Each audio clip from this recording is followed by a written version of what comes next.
चिन्तासन्तानहन्तारो यत्पादाम्बुजरेणवः स्वीयानां तान् निजाचार्यान् प्रणमामि मुहुर्मुहुः। यदनुग्रहतो जन्तुः सर्वदुःखातिरो भवेत् तमहं सर्वदा वन्दे श्रीमद्वल्लभनन्दनम्। अज्ञानतिमिरान्धस्य ज्ञानाञ्जनशलाकया चक्षुरुन्मीलितं येन तस्मै श्रीगुरवे नमः। नमामि हृदये शेषे लीलाक्षीराब्धिशायिनम् लक्ष्मीसहस्रलीलाभिः सेव्यमानं कलानिधिम् चतुर्भिश्च चतुर्भिश्च चतुर्भिश्च त्रिभिस्तथा षड्भिर्विराजते योऽसौ पञ्चधा हृदये।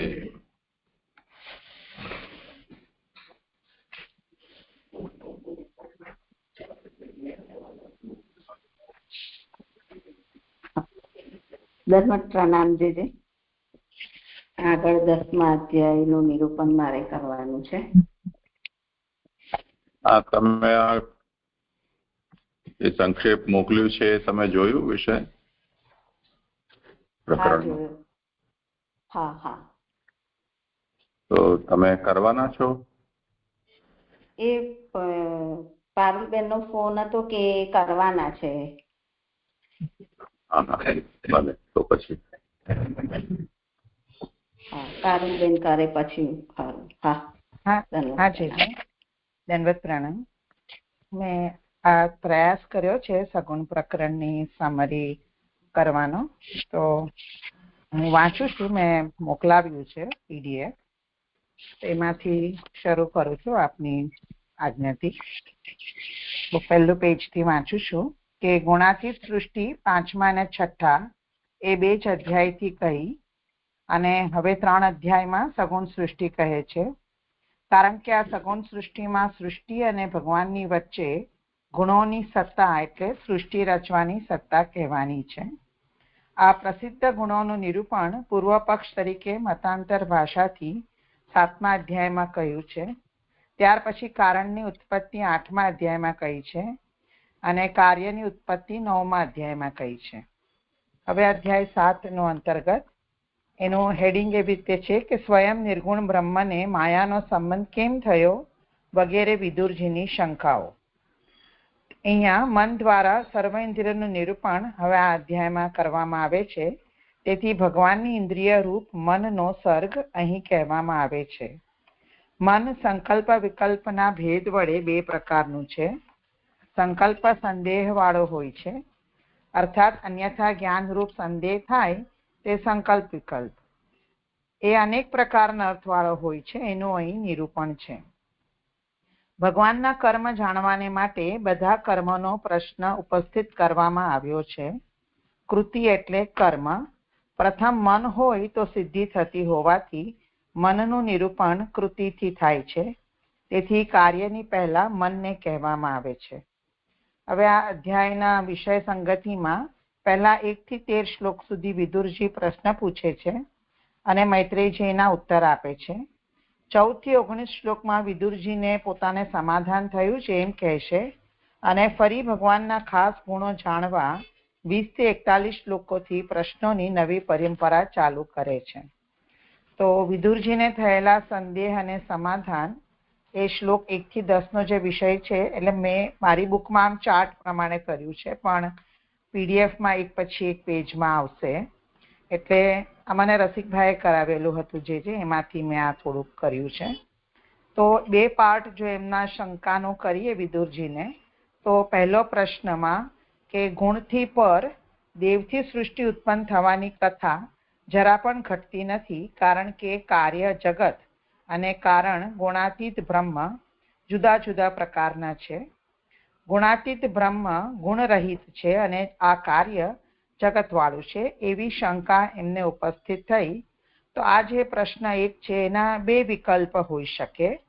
પહેલો વિકલ્પ એમ છે કે સૃષ્ટિ રચનાર ભગવાન ગુણોની ઉપાધિવાળા છે, પરંતુ બ્રહ્મમાં ગુણો તો હોય નહીં. બ્રહ્મમાં ગુણો હોવાનું માનીએ તો બ્રહ્મમાં દોષ હોવાનું જણાય છે, અને જો તે ઉપાધિ હોય તો તે માયાના કારણે હોઈ શકે. તેથી ફરી બે સંભાવના છે. તેથી એ બ્રહ્મને માયાના સંબંધ થવાની શંકા એટલે બ્રહ્મના સંબંધમાં થઈ છે એ શ્લોક 4 કહ્યું છે, અને બી માયાના સંબંધનું પરિણામ દુર્ભાગી થવું વગેરે જીવના સંબંધમાં થઈ છે એ શ્લોક 5 થયું. અને બીજો વિકલ્પ જે પ્રશ્ન 1 છે એનો એવો આવે કે તેથી બ્રહ્મને માયાનો સંબંધ થવાનું અને જીવમાં તેના પરિણામ થવાનું સમાધાન કરવું જોઈએ. તો એનું સમાધાન 8મા શ્લોકમાં આવે છે કે માયાના ગુણો ભગવાનમાં આવતા નથી, પરંતુ તે દાસીની પેઠે ભગવાનથી જુદી જ રહે છે. તેથી માયા ભગવાનની ઉપાધિ થતી નથી, પણ તે ભગવાનની શક્તિ છે. તેથી ભગવાનનું મુખ્યપણું છે. ભગવાનની માયા એમ 6ઠ્ઠી વિભક્તિનો પ્રયોગ કર્યો એટલે આ વાત સિદ્ધ થાય છે. આ પ્રમાણે ભગવાન સંબંધી પહેલી શંકાનું મૈત્રેયે સમાધાન કર્યું.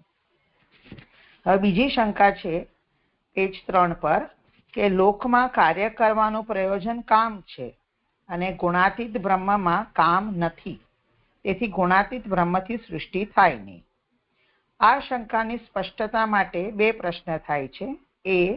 એ બ્રહ્મ અને માયા પરસ્પર વિરુદ્ધ હોવાથી તે બંનેના સંબંધથી કાંઈ કાર્ય જગત કે જીવનું દુર્ભાગીપણું હોવાનું ઉત્પન્ન થતું નથી, ઓર બી કે બ્રહ્મ અને માયામાં વિરોધ હોવાની શંકા છે.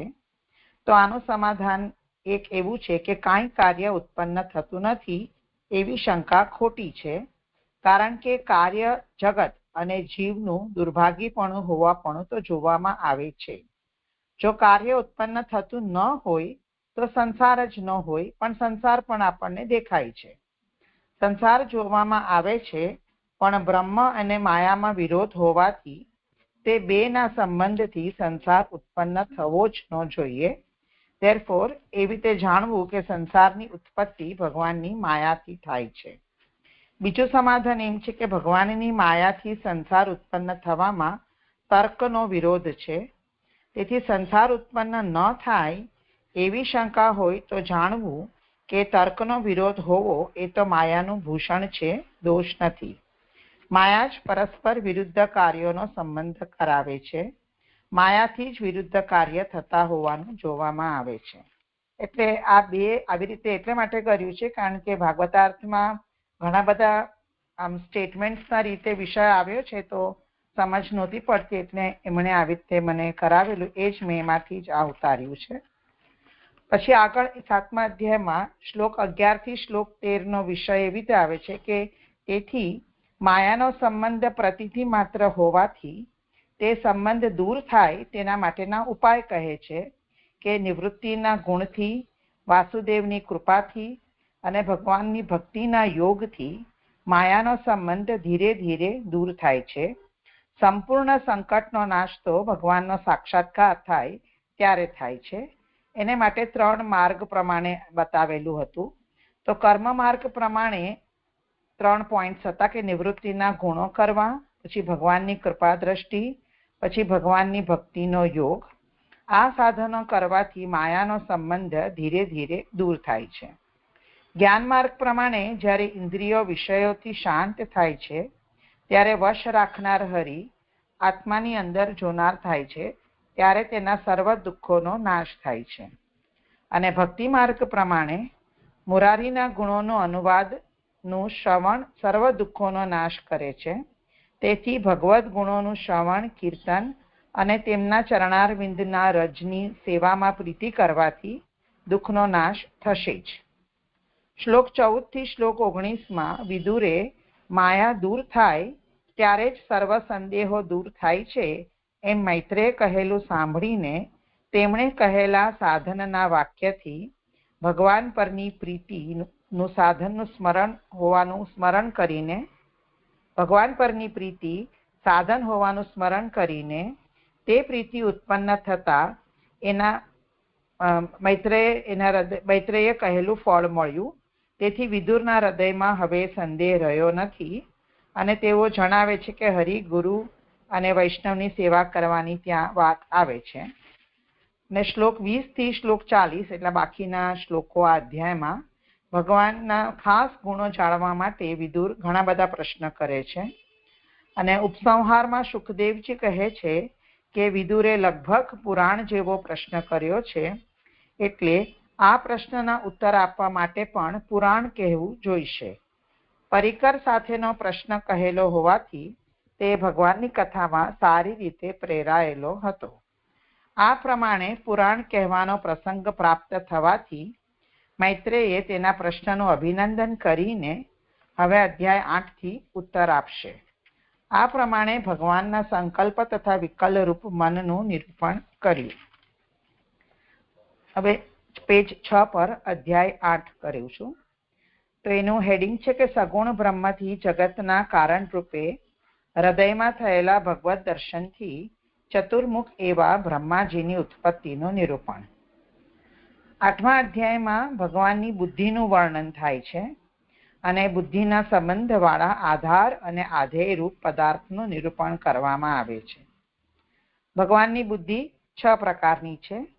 પહેલી સ્વરૂપમાં પ્રીતિવાળી, જે શ્લોક 10માં છે, જગતના સંબંધવાળી 12મા શ્લોકમાં અને ક્રિયાવાળી 13મા શ્લોકમાં. એવી 3 પ્રકારની બુદ્ધિ ખરેખર હરિની જ છે. બીજી પણ ભગવાનના સંબંધવાળી બુદ્ધિ 3 પ્રકારની છે. એક લૌકિક ઉપાયોથી ઉત્પન્ન થયેલી, જે શ્લોક 16માં આવે છે. તર્ક અને ક્રિયાના વિભાગથી 2 પ્રકારની થયેલી વૈદિકી મનાયેલી, શ્લોક 18-19માં, અને સાક્ષાત્કાર રૂપી બુદ્ધિ શ્લોક 22માં આવે છે. સામાન્ય રીતે સર્વને ઉપયોગવાળી ગ્રંથરૂપ એટલે ભાગવત પુરાણ રૂપ ભગવાનની બુદ્ધિ કહેલી છે, કારણ કે તે તામસમાંથી એટલે સંકર્ષણમાંથી નીકળી છે. આ ભાગવતની પ્રવૃત્તિ અનેક પ્રકારે થાય છે.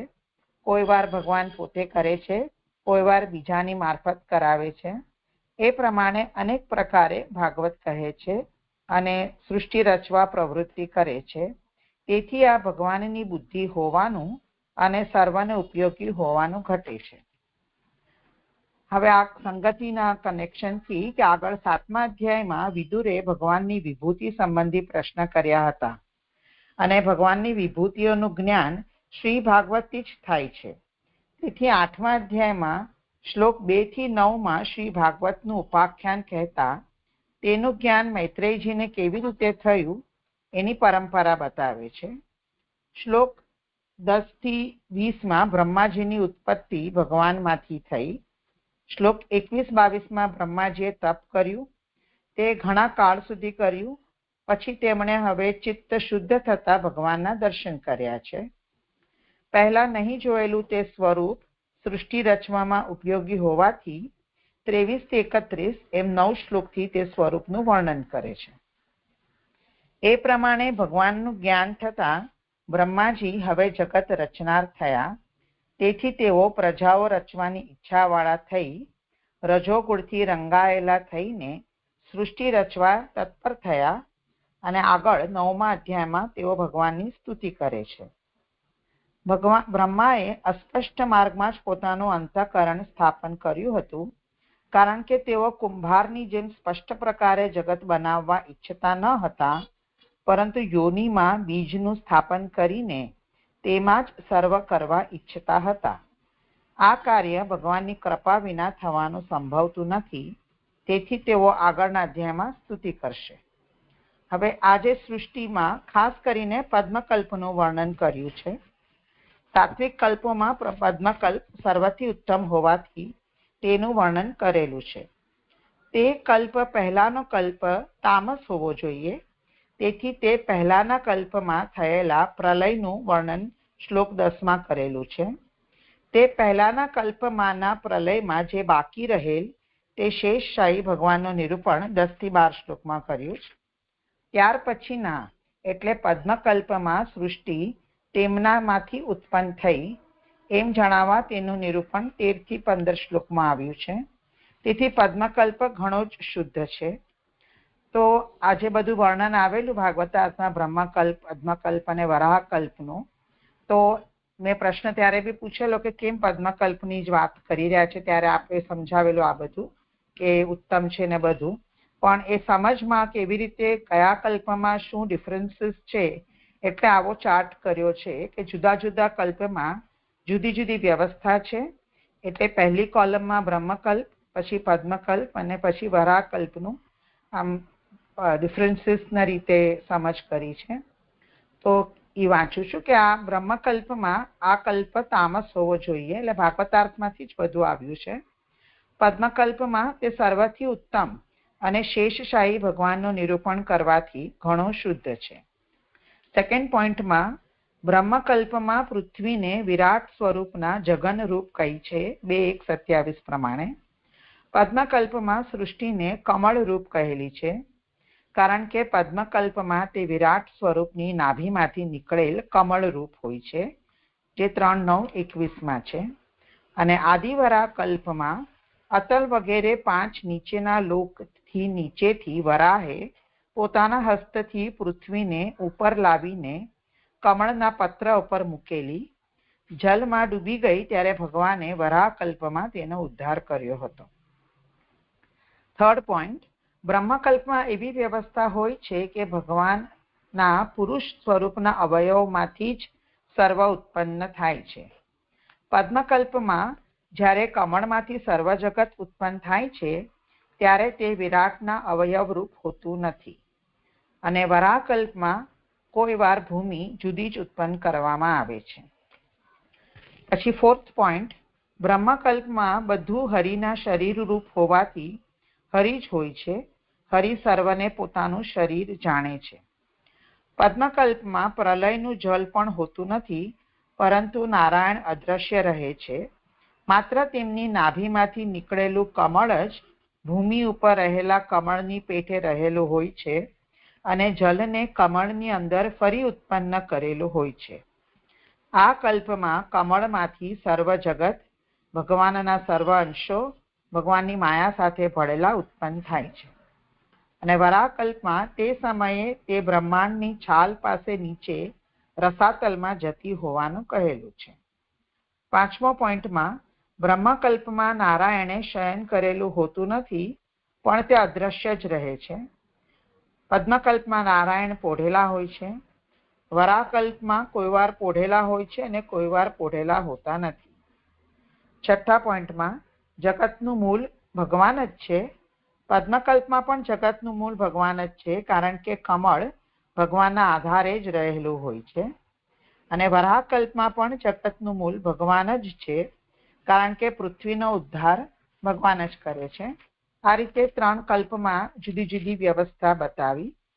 હવે આપણો અધ્યાયનો વિષયમાં, તો 8મા અધ્યાયમાં પહેલા 1 થી 4 અધ્યાયમાં વિદુરનો અધિકાર બતાવ્યો. 5મા અધ્યાયમાં જ્યારે વિદુરે મૈત્રેયજીને ભાગવત સંબંધી જિજ્ઞાસા બતાવી, ત્યારે મૈત્રેયજીએ 3:5:22 યોગ માયાના સંબંધવાળી વિશ્વની સ્થિતિ, ઉત્પત્તિ અને લયના પ્રયોજનવાળી ભગવાનની લીલા કહેવાનો ઉપક્રમ કર્યો છે.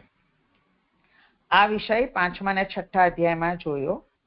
વિદુરજીના અધિકાર અનુસાર એમને નિર્ગુણ બ્રહ્મ એ ગુણો અને ક્રિયાઓથી સૃષ્ટિ કેવી રીતે કરી એ સંબંધી 7મા અધ્યાયમાં એમને સંદેહ થયા છે. તેથી મૈત્રેયજીએ વિદુરજીના એમના અધિકાર અનુસાર પૌરાણિકી સૃષ્ટિ કહેવી જોઈએ એમ વિચારીને 8મા અધ્યાયમાં પદ્મકલ્પમાં બ્રહ્માજી દ્વારા જે રીતે સૃષ્ટિ થઈ એનું નિરૂપણ કર્યું છે. તેથી આગળ બતાવ્યા પ્રમાણે પદ્મકલ્પનું વર્ણન કર્યું છે. એટલે આ મેં મારા સમજ માટે લખ્યું છે કે કેમ આ પદ્મકલ્પની વાત કેવી રીતે આવી, એની માટે મેં આ સમજ લખી છે મારી. માં કંઈ ભૂલ હોય તો જે છે કહેજો. પછી 8મા અધ્યાયમાં 2 થી 9 શ્લોકમાં શ્રી ભાગવતનું ઉપાખ્યાન કહેતા તેનું જ્ઞાન મૈત્રેયજીને કેવી રીતે થયું એની પરંપરા કહે છે. શ્લોક 10માં હવે મૈત્રેયજી આ પુરાણનો આરંભ કરે છે. એમાં પહેલી સ્વરૂપમાં પ્રીતિવાળી બુદ્ધિ બતાવી છે. તો ત્યાં એમ કહ્યું છે કે ભગવાને સ્વરૂપમાં રમણ કરવાની ઈચ્છા કરતા સૃષ્ટિ અને પ્રલય કરે છે. આમ ભગવાને પોતાના સ્વરૂપમાં પ્રીતિ બતાવી છે. શ્લોક 11માં ભગવાન પૂર્વ અવસ્થામાં ઉપર કહ્યું એ પ્રમાણે બિરાજતા હતા. એમણે સમગ્ર જળ પ્રપંચ અને જીવોને પોતાની અંદર રાખ્યા છે. એવા ભગવાન ભીતર એમનો આનંદ લઈને બિરાજી રહ્યા છે. 12માં જે મુક્ત નથી થયા એવા અમુક્ત જીવો ચિદંશથી પિંડીભૂત થઈને ભગવાનના સદંશમાં રહી રહ્યા હતા. અમુક્ત જીવો હોવાને કારણે તેમનો આનંદમાં લય ન થઈ શકે. આ વિકલ્પનો લય છે, મુખ્ય પ્રલય નથી. તેથી સચ્ચિદાનંદ અલગ અલગ છે. આવા અમુક્ત જીવોને ભગવાન જોવે છે. અહીંયા ભગવાનની જગતના સંબંધવાળી બુદ્ધિ બતાવી છે, કારણ કે અંદર જે સમાહિત હતું તે તેમણે સ્વપ્નમાં જોયું છે. 13માં જે અમુક્ત જીવો ભગવાનની અંદર હતા તેમની ઉપર ભગવાને દ્રષ્ટિ કરી ત્યારે તેમનામાં સૂક્ષ્મ રૂપવાળો ફેરફાર થયો અને પછી કાલથી અને રજોગુણથી પ્રેરાઈ ભગવાનના નાભી પ્રદેશમાંથી બહાર નીકળ્યા. બ્રહ્માજીની નો આ રીતે પ્રસવ થયો છે અને બધા અમુક્ત જીવો આ બ્રહ્માજી સમષ્ટિ તરીકે છે. અહીંયા ભગવાનની ક્રિયાવાળી બુદ્ધિ કહી છે, કારણ કે ક્રિયાયુક્ત થવાથી બહાર પ્રકટ થવાની ઈચ્છા થાય છે. 14-15માં ભગવાનમાંથી જેનો જન્મ થયેલ તેવી જે કમળની કળી પ્રકાશ કરતી બહાર નીકળી અને તે લોકરૂપ કમળમાં વિષ્ણુએ પ્રવેશ કર્યો, તેથી બ્રહ્માજી પ્રગટ થયા છે. તે કમળની કળીમાં રહેલા લોકને ન જોતા નયનો ખુલ્લા રાખી આકાશમાં ફેરવતા 4 મુખને પ્રાપ્ત કર્યા.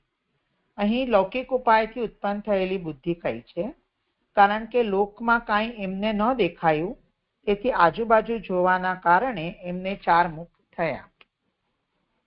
17-20માં 4 મુખની બધી બાજુએ જોવા છતાં જ્યારે તેમણે લોકોને જોયા નહીં ત્યારે એમને ભય અને ચિંતા થયા અને પોતાના કારણરૂપ કમળને અને પોતાને પણ જાણ્યા નહીં. તેથી પોતે કોણ છે જાણવાની ઈચ્છા થતા આત્માનો વિચાર કરવાની પ્રવૃત્તિ કરી. 18મા શ્લોકમાં તર્ક અને ક્રિયાથી વૈદિકી બુદ્ધિ કહી છે. તર્ક એટલે મારી ઉત્પત્તિનું કારણ કંઈક હોવું જોઈએ જે સત જ હોઈ શકે, અને તેથી કમલના દાંડાની પોલાણ દ્વારા તેમણે જલમાં પ્રવેશ કરવાની ક્રિયા કરી સૂક્ષ્મ થઈને અંદર ગયા, તેથી વૈદિક બુદ્ધિ સમજાવી છે. અને તેથી પોતાને ઉત્પન્ન કરનારને શોધતા ઘણો સમય ગયો, તેથી પછી પાછા આવીને યોગ આચર્યો. ઘણા કાળ સુધી યોગ કરવાથી એમણે પોતે જ ભગવાનને જોયા. પહેલા પ્રયત્ન કરવા છતાં ભગવાનના દર્શન થયા ન હતા અને હવે ચિત્ત શુદ્ધ થતા ભગવાનના દર્શન થયા. તો આ 22મા શ્લોકમાં સાક્ષાત્કાર રૂપી બુદ્ધિ કહી છે.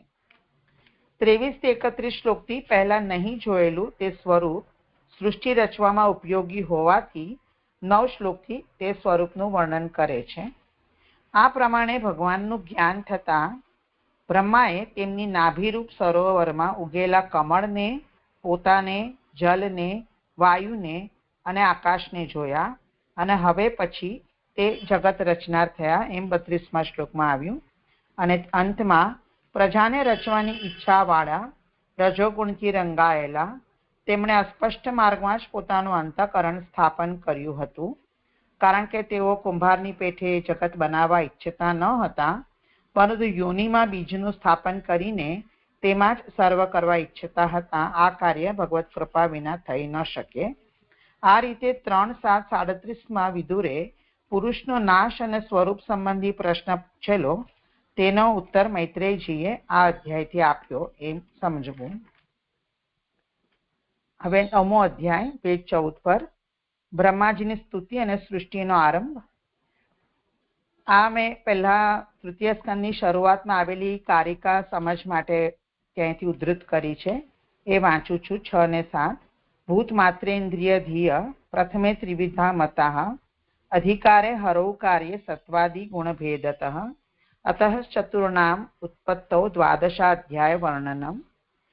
એટલે મેં પૂછ્યું હતું જીવની ઉત્પત્તિનો જીવ પ્રકરણ, એમાં મને આ સમજ પડી એટલે ફરીથી અહીંયા ઉલ્લેખ કર્યો છે કે અધિકાર હરિ, આ કારિકાનો અર્થ છે કે અધિકાર હરિ અને કાર્યના સંબંધમાં સત્વ વગેરે ગુણોના ભેદને લીધે મહાભૂતો, તન્માત્રા, ઇન્દ્રિય અને બુદ્ધિ 3 પ્રકારના વિચારેલા છે. તેથી આ 4ની ઉત્પત્તિમાં 12 અધ્યાય કયા છે. તો પહેલો જે અધિકાર હતો એટલે 4 અધ્યાયમાં વિદુરજીના ભૂતમાત્રા ઇન્દ્રિય અને બુદ્ધિની શુદ્ધિ બતાવી. પછી ભગવાનની કે હરિની એટલે 5 થી 8 અધ્યાયમાં 5મા 6માં ગુણાતીત બ્રહ્મનું, 7મા 8માં સગુણ બ્રહ્મનું નિરૂપણ થયું છે. તો આ 4 અધ્યાયમાં ભગવાનના ભૂતમાત્રા ઇન્દ્રિય અને બુદ્ધિનો સર્ગ કયો, જે આપણે 8મા અધ્યાયમાં બુદ્ધિ જોઈ આવ્યા. પછી આ 9માં હવે કાર્યના સંબંધમાં હતું, જે મારો પ્રશ્ન હતો એ મને અહીંયાથી સમાધાન થયું કે જીવોની ઉત્પત્તિ હવે 9, 10, 11, 12 અધ્યાયમાં કહેવાની છે. તેથી આ 4 અધ્યાયને જીવ પ્રકરણ પણ કહેવાયું છે. તેથી હવે જીવના ભૂતમાત્રા ઇન્દ્રિય અને બુદ્ધિની વાત કહેવામાં આવે છે. તો એ અનુસાર હવે 9મા અધ્યાયમાં ભૂતની આવશે, મહાભૂતોની સૃષ્ટિ. આગળ 8મા અધ્યાયના લાસ્ટમાં 33મા શ્લોકમાં બતાવ્યું કે સૃષ્ટિ રચવા તત્પર થયેલા રજોગુણથી રંગાયેલા બ્રહ્માજી અસ્પષ્ટ માર્ગમાં અંતઃકરણને સ્થાપન કર્યું. બ્રહ્માને ક્રિયાનું જ્ઞાન થયું ન હતું, કારણ કે રજોગુણ અને બીજથી જ કાંઈ કાર્ય થતું નથી. તેથી વપન, વાવવું, બીજું ન જણાય તેવી રીતે ફેરફાર થવો, ત્રીજું વધવું અને જીવ મૂકવો. આ 4 જ્યાં સુધી જાણવામાં ન આવે ત્યાં સુધી કામ થવાનું નહીં. તેથી 4 પદાર્થ માંગવા જોઈએ અને ભગવાન તેમનું દાન કરે. તેમાં સ્તુતિ કારણરૂપ હોવાથી બ્રહ્માજીએ સ્તુતિ કરી. બ્રહ્માજીએ જે સ્તુતિ કરી છે તે ભગવાનના સ્વરૂપનો નિર્ણય કરાવનારી છે. પહેલા 21 શ્લોકથી બ્રહ્માજીએ સ્તુતિ કરી છે. ભગવાનનું ભજન સદા કરવું જોઈએ અને તેવું ભજન જ ફલરૂપ છે. તેથી ભજન થઈ શકે તે માટે બ્રહ્મા 4 પદાર્થની પ્રાર્થના કરે છે. તે 4 પદાર્થોની પ્રાર્થનાથી જ વાસ્તવિક રીતે તેમણે ભજનની પ્રાર્થના કરી છે. તો સાત્વિકપણું અથવા જ્ઞાન, ભગવાનના ગુણોમાં આસક્તિ, બ્રહ્મ જણાવનાર વેદ પોતે ભૂલી ન જાય અને સર્વ પ્રસંગોમાં પોતાને ઉદ્વેગ ન થવો અથવા પોતાના શોકનો નાશ. આ 4ની બ્રહ્માએ 22 થી 25 શ્લોકથી પ્રાર્થના કરી છે. બ્રહ્માએ એવી પ્રાર્થના કરી એટલે ભગવાને શ્લોક 30માં તપ કરવાનો ઉપદેશ આપ્યો, કારણ કે તપથી સાત્વિકપણું પ્રાપ્ત થાય છે. પછી 32મા શ્લોકમાં જ્ઞાન પ્રાપ્ત કરવાનું કહ્યું, કારણ કે જ્ઞાન તપથી જ પ્રાપ્ત થાય છે. જ્ઞાનથી ભગવાનના ગુણોમાં આસક્તિ થાય છે. બ્રહ્મ જણાવનાર વેદ ન ભૂલવાનું પણ જ્ઞાનથી જ પ્રાપ્ત થાય છે. આ 3 પ્રાપ્ત થતા શોક ન થવો એ તેની મેળે જ પ્રાપ્ત થાય છે. બીજું, ભગવાનની લીલાના જ્ઞાનરૂપ ફળ પણ પ્રાપ્ત થાય છે. જ્યારે ભગવાનની લીલાનું જ્ઞાન થાય ત્યારે હૃદયમાં ઉત્સાહ અને વેદ ન ભૂલવાનું ઉત્તમ પ્રકારે પ્રાપ્ત થાય છે.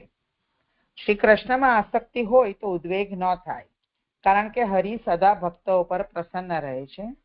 આ અર્થ જાણવવા 35 થી 42 શ્લોકો ભગવાને બ્રહ્માને કહ્યા છે. પછી ભગવાને જે સ્વરૂપે બ્રહ્માને દર્શન દીધેલા તે સ્વરૂપથી તે તિરોહિત થયા, એટલે તે સ્વરૂપ નિત્ય પણ છે. આ રીતે 9મા અધ્યાયમાં એમ સિદ્ધ કર્યું કે બ્રહ્માના પિતા બ્રહ્મ ભગવાન છે.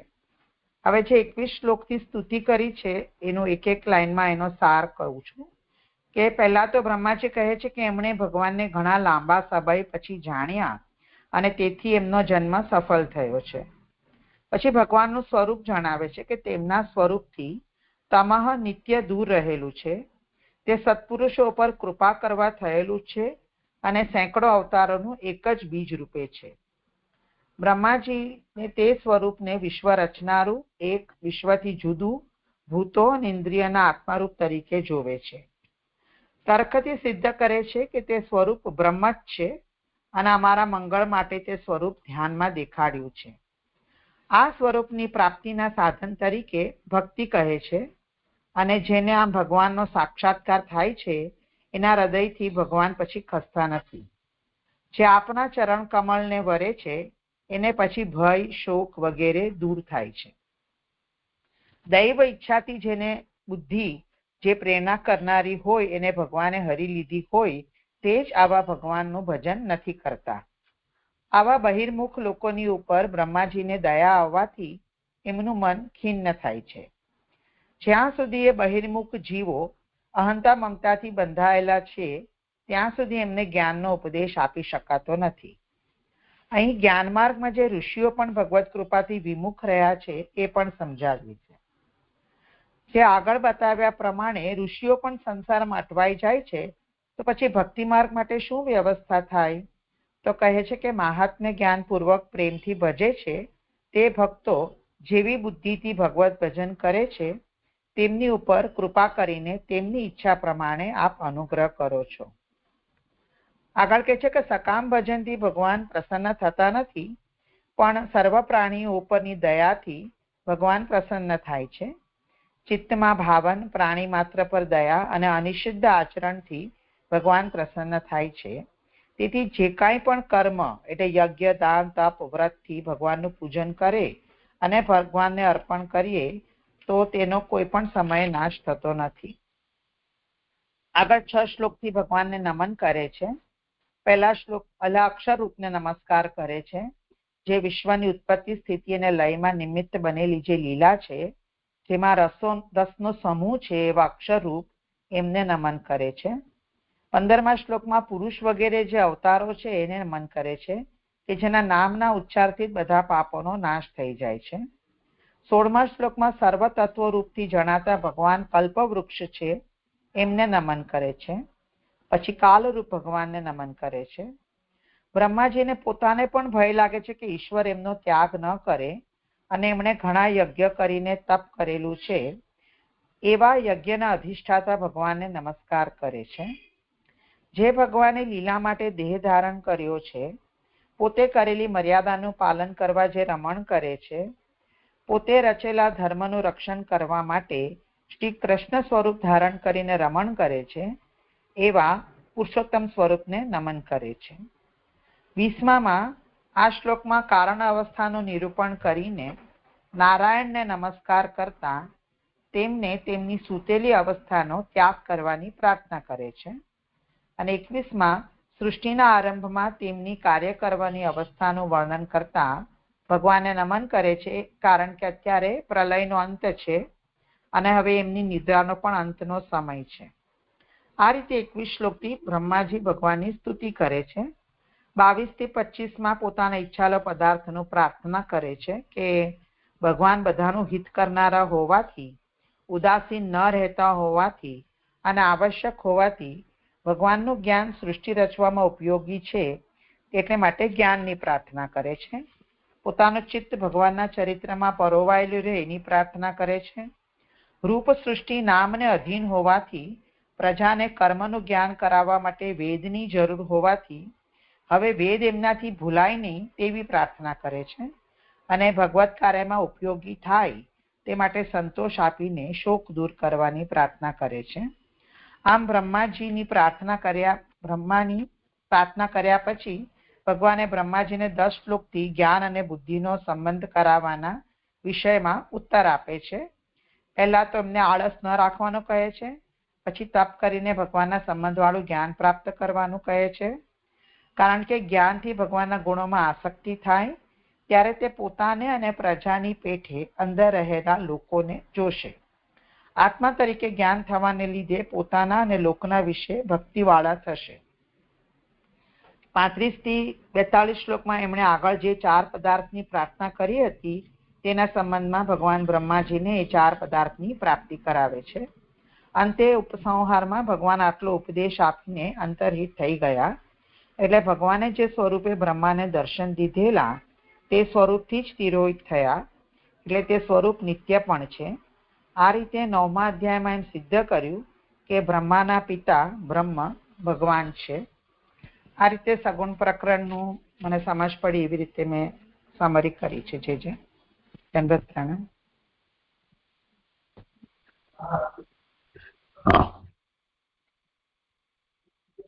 કઈ હોય બીજું આમાં તો કરો ભલે આગળ. કોનો વારો છે? હા, શીલાબેન. દંડવત પ્રણામ. જે પારુલબેને નિરૂપણ કર્યું એના અંતર્ગત હવે આપણે વિષય જોયો કે અધિકાર પ્રકરણ, સ્કંદ 3 એમાં અધિકાર પ્રકરણ, પછી બીજું બંધ સૃષ્ટિના પ્રકરણના અંતર્ગત ગુણાતીત સૃષ્ટિ પ્રકરણ એમાં સગુણ સૃષ્ટિ પ્રકરણ જોયું અને હવે આ કાલ સૃષ્ટિ પ્રકરણ છે, એનો 10મો અધ્યાય છે. કાલ સૃષ્ટિ પ્રકરણના 2 અધ્યાય છે, 10 અને 11. એમાં 10મા અધ્યાયમાં 10 વિધ સર્ગરૂપી કાર્યથી કાળના જન્મનું નિરૂપણ. આ અનુક્રમ મનિકાનો વિષય થયો અને હવે હું અધ્યાયનું પારાયણ કરું છું કે વિદુર ઉવાચ ભગવાન અંતર્ધાન થયા ત્યાર પછી લોકોના પિતામહ સમર્થ બ્રહ્માએ કેટલાક પ્રકારની દૈહિક અને માનસિક સૃષ્ટિ રચી અને હે ભગવાન, એટલે અહીંયા પ્રશ્ન છે કે માનસિક સૃષ્ટિ રચી હે ભગવાન, હે ગનુજ જાણનાર, મેં જે અર્થો આપને પૂછેલા છે તેમનો અનુક્રમે ઉત્તર આપો અને અમારા સર્વ સંશયો છેદો. સૂત ઉવાચ હે ભાર્ગવ, તે સંયમીએ એ રીતે પ્રેરેલા મુનિ કૌસ્તારવીએ પ્રસન્ન થઈ તે પ્રશ્નોના અને પોતાના હૃદયમાં રહેલા પ્રશ્નોના ઉત્તર કહ્યા. બ્રહ્માએ પણ ભગવાનમાં અંતઃકરણ રાખીને જન્મરહિત ભગવાને જે કહે તે પ્રમાણે દેવોના 100 વર્ષ સુધી તપ કર્યું. જેના ઉપર પોતે બેઠેલ હતા તે કમલને અને જલને તે સમયના કાલે કરેલ બલવાળા વાયુથી કંપાયેલા જોઈને વધતા જતા તપથી અને અંતઃકરણમાં રહેલી ઉપાસનાથી જેમના જ્ઞાનનું બળ ઘણું વધેલું હતું તેવા કમલમાંથી ઉત્પન્ન થયેલા બ્રહ્માએ જલવાયુનું પાન કર્યું. જેના ઉપર બેઠેલા હતા તે કમલને આકાશમાં વ્યાપેલું જોઈને તેમને પહેલાના દિવસે વિચાર કર્યો કે લય પામેલા લોકોને આનાથી હું ઉત્પન્ન કરીશ. પછી ભગવાનના કર્મથી પ્રેરાયેલા બ્રહ્માએ તે કમલની કડીમાં પ્રવેશ કરી તે એકના ઘણા પ્રકારે વિભાગ કર્યા. તેના 3 અને 14 વિભાગ થયા. જીવના લોકનો મર્યાદાથી ભેદ આટલો સ્થાપન કરવામાં આવેલો છે. આ બ્રહ્મા નિષ્કામ ધર્મના ફળરૂપ છે. વિદુર ઉવાચ હે બ્રહ્મન, હે પ્રભુ, ઘણા રૂપવાળા અદ્ભુત કર્મ કરનાર હરિનું આપે જે કાલ નામનું લક્ષણ કહ્યું તેનું અમારા માટે બરાબર વર્ણન કરો. મૈત્રેય ઉવાચ કાલ ગુણોની શેરભેડ રૂપ અભિજ્ઞાન વાળો વિશેષ રહિત અંતરહિત છે. પુરુષે પોતાને લીલાથી તેનું એટલે કે જગતનું ઉપાદાન બનાવેલ તે કાલ વિશ્વની ખરેખર બ્રહ્મ તન માત્રા છે. તે વિષ્ણુની માયાથી નભે છે અને નાશ પામે છે. ન દેખાય તેવા રૂપવાળા ઈશ્વર કાલથી તેની હદ બંધાય છે. આ જગત જેવું હમણાં છે તેવું પહેલા પણ હતું, પછી પણ આવું જ હશે. આ વિશ્વ માયાથી જુદા પ્રકારનું સંકોચ વિનાનું દેખાય છે. તે જગતની પ્રાકૃત અને વૈકૃત જે સૃષ્ટિ તે તો 9 પ્રકારની છે. કાલથી, દ્રવ્યોથી અને ગુણોથી એવા 3 પ્રકારનો આનો પ્રલય છે. આત્મામાંથી ગુણોની વિષમતા રૂપ પહેલી તો મહત્તત્વની સૃષ્ટિ છે. બીજી તો અહંકારની સૃષ્ટિ છે જેમાં દ્રવ્ય, જ્ઞાન અને ક્રિયાની ઉત્પત્તિ થાય છે. ત્રીજી તો તન્માત્રા રૂપ દ્રવ્યની શક્તિવાળી મહાભૂતોની સૃષ્ટિ છે. ચોથી ઇન્દ્રિયોની સૃષ્ટિ છે જે તે તો જ્ઞાનરૂપ અને ક્રિયારૂપ છે. મન જેનાથી ભરપૂર છે તેવી 5મી દેવોની સાત્વિક સૃષ્ટિ છે. છઠ્ઠી તો તામસ સૃષ્ટિ છે જે તો સમર્થ ભગવાને અજ્ઞાનથી કરેલી છે. આ 6 પ્રાકૃત સૃષ્ટિઓ છે. મારી પાસેથી વૈકૃત સૃષ્ટિઓનું પણ શ્રવણ કર. રજોગુણ સેવનાર સર્વ દુઃખ દૂર કરવાની બુદ્ધિવાળા ભગવાનની આ લીલા છે. વળી વનસ્પતિ, ઔષધિ, લતા, છાલ જેમાં સાર રૂપ છે તેઓ, વેલાઓ અને વૃક્ષો એ 6 પ્રકારની જે સ્થાવરોની સૃષ્ટિ તે તો 7મી મુખ્ય સૃષ્ટિ છે. તેઓ આહારની ઊંચી ગતિવાળા ઘણા ખરા અજ્ઞાની અંદરથી સ્પર્શ જાણનારા વિશેષ વિનાના છે. હલકા પ્રાણીઓની 8મી સૃષ્ટિ છે તે 28 પ્રકારની મનાયેલી છે. તેઓ અજ્ઞાની, ઘણા તમોગુણ વાળા, સૂંઘવાથી જ્ઞાન પ્રાપ્ત કરનારા અને હૃદયમાં સ્મૃતિ વિનાના હોય છે. હે ઉત્તમ પુરુષ, એક ગાય, બકરી, ભેંસ, કાળિયાર, ભૂંડ, રોજ, ઘણા શિંગડા વાળો મૃગ, ઘેટું અને ઊંટ આ બે ખરીવાળા પશુઓ છે. અને ગધેડો, ઘોડો, ખચ્ચર, ગૌરમૃગ, સરગ તેમજ ચમરી આ એક ખરીવાળા પ્રાણીઓ છે. હે સંયમી, 5 નખવાળા પશુઓનું શ્રવણ કર. કૂતરો, શિયાળ, વરુ, વાઘ, બિલાડો, સસલો, સાહુડી, સિંહ, વાંદરો, હાથી, કાચબો, ઘોધા, મગર વગેરે 5 નખવાળા છે. કંક, ગીધ, વટ, બાજ, ભાસ, ભલ્લુક, મોર, હંસ, સારસ, ચક્રવાક, કાગડો, ઘુવડ વગેરે પક્ષીઓ છે. હે સંયમી, નીચે આહારના સંચારવાળી એક પ્રકારની મનુષ્યોની સૃષ્ટિ તો 9મી છે. તેઓમાં રજોગુણ અધિક હોય છે. તેઓ કર્મ કરવામાં તત્પર અને દુઃખમાં સુખ માનનારા હોય છે. હે ઉત્તમ પુરુષ, આ 3 સૃષ્ટિઓ વૈકૃત છે અને દેવની સૃષ્ટિ વિકૃત છે. જે વૈકારિક દેવોની સૃષ્ટિ છે તે તો કહેલી છે. કુમારની સૃષ્ટિ તો બંને રૂપ છે. અને દેવોની સૃષ્ટિ 8 પ્રકારની છે. દેવો, પિતૃઓ અને અસુર, 1 દેવો, 2 પિતૃઓ અને અસુરો, 3 ગંધર્વો અને અપ્સરાઓ, 4 સિદ્ધો, 5 યક્ષો અને રાક્ષસો તથા ચારણો, 6 ભૂત, પ્રેત અને પિશાચો, 7 વિદ્યાધરો અને 8 કિન્નરો વગેરે. હે વિદુર, વિશ્વ રચનારે બનાવેલી આ 10 સૃષ્ટિઓ તને કહી. હવે પછી હું તને વંશો અને મન્વંતરો કહીશ. એ પ્રમાણે કલ્પોના આરંભોમાં પોતામાંથી પોતે જ પ્રકટ થયેલા સત્ય સંકલ્પ વાળા હરિ રજોગુણથી વ્યાપ્ત થઈ સૃષ્ટિ રચનાર થતા પોતે જ પોતાથી પોતાને રચે છે. ઇતિ શ્રી લક્ષ્મણ ભટ્ટના પુત્ર શ્રી મધ્વલ્લભ દીક્ષિતે રચેલી શ્રીમદ ભાગવતની શ્રી સુબોધિનીમાં 3જા સ્કંદના 10મા અધ્યાયનું વિવરણ સમાપ્ત થયું.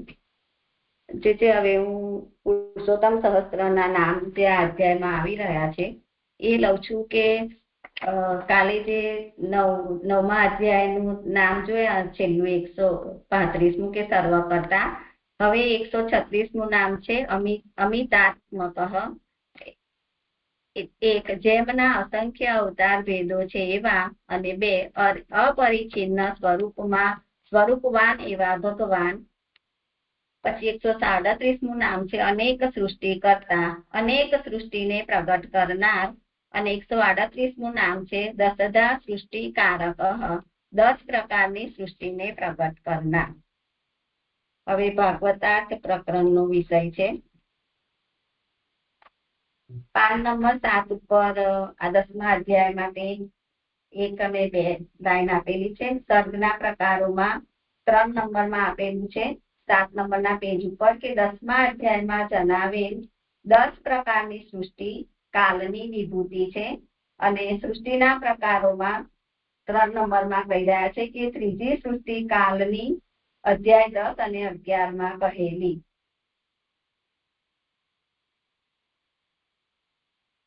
હવે 25 નંબરમાં પેજ ઉપર પણ નાના માટે આપેલું છે 10મા અધ્યાય માટે કે પદ્મકલ્પનું વર્ણન કરવાનું પ્રયોજન.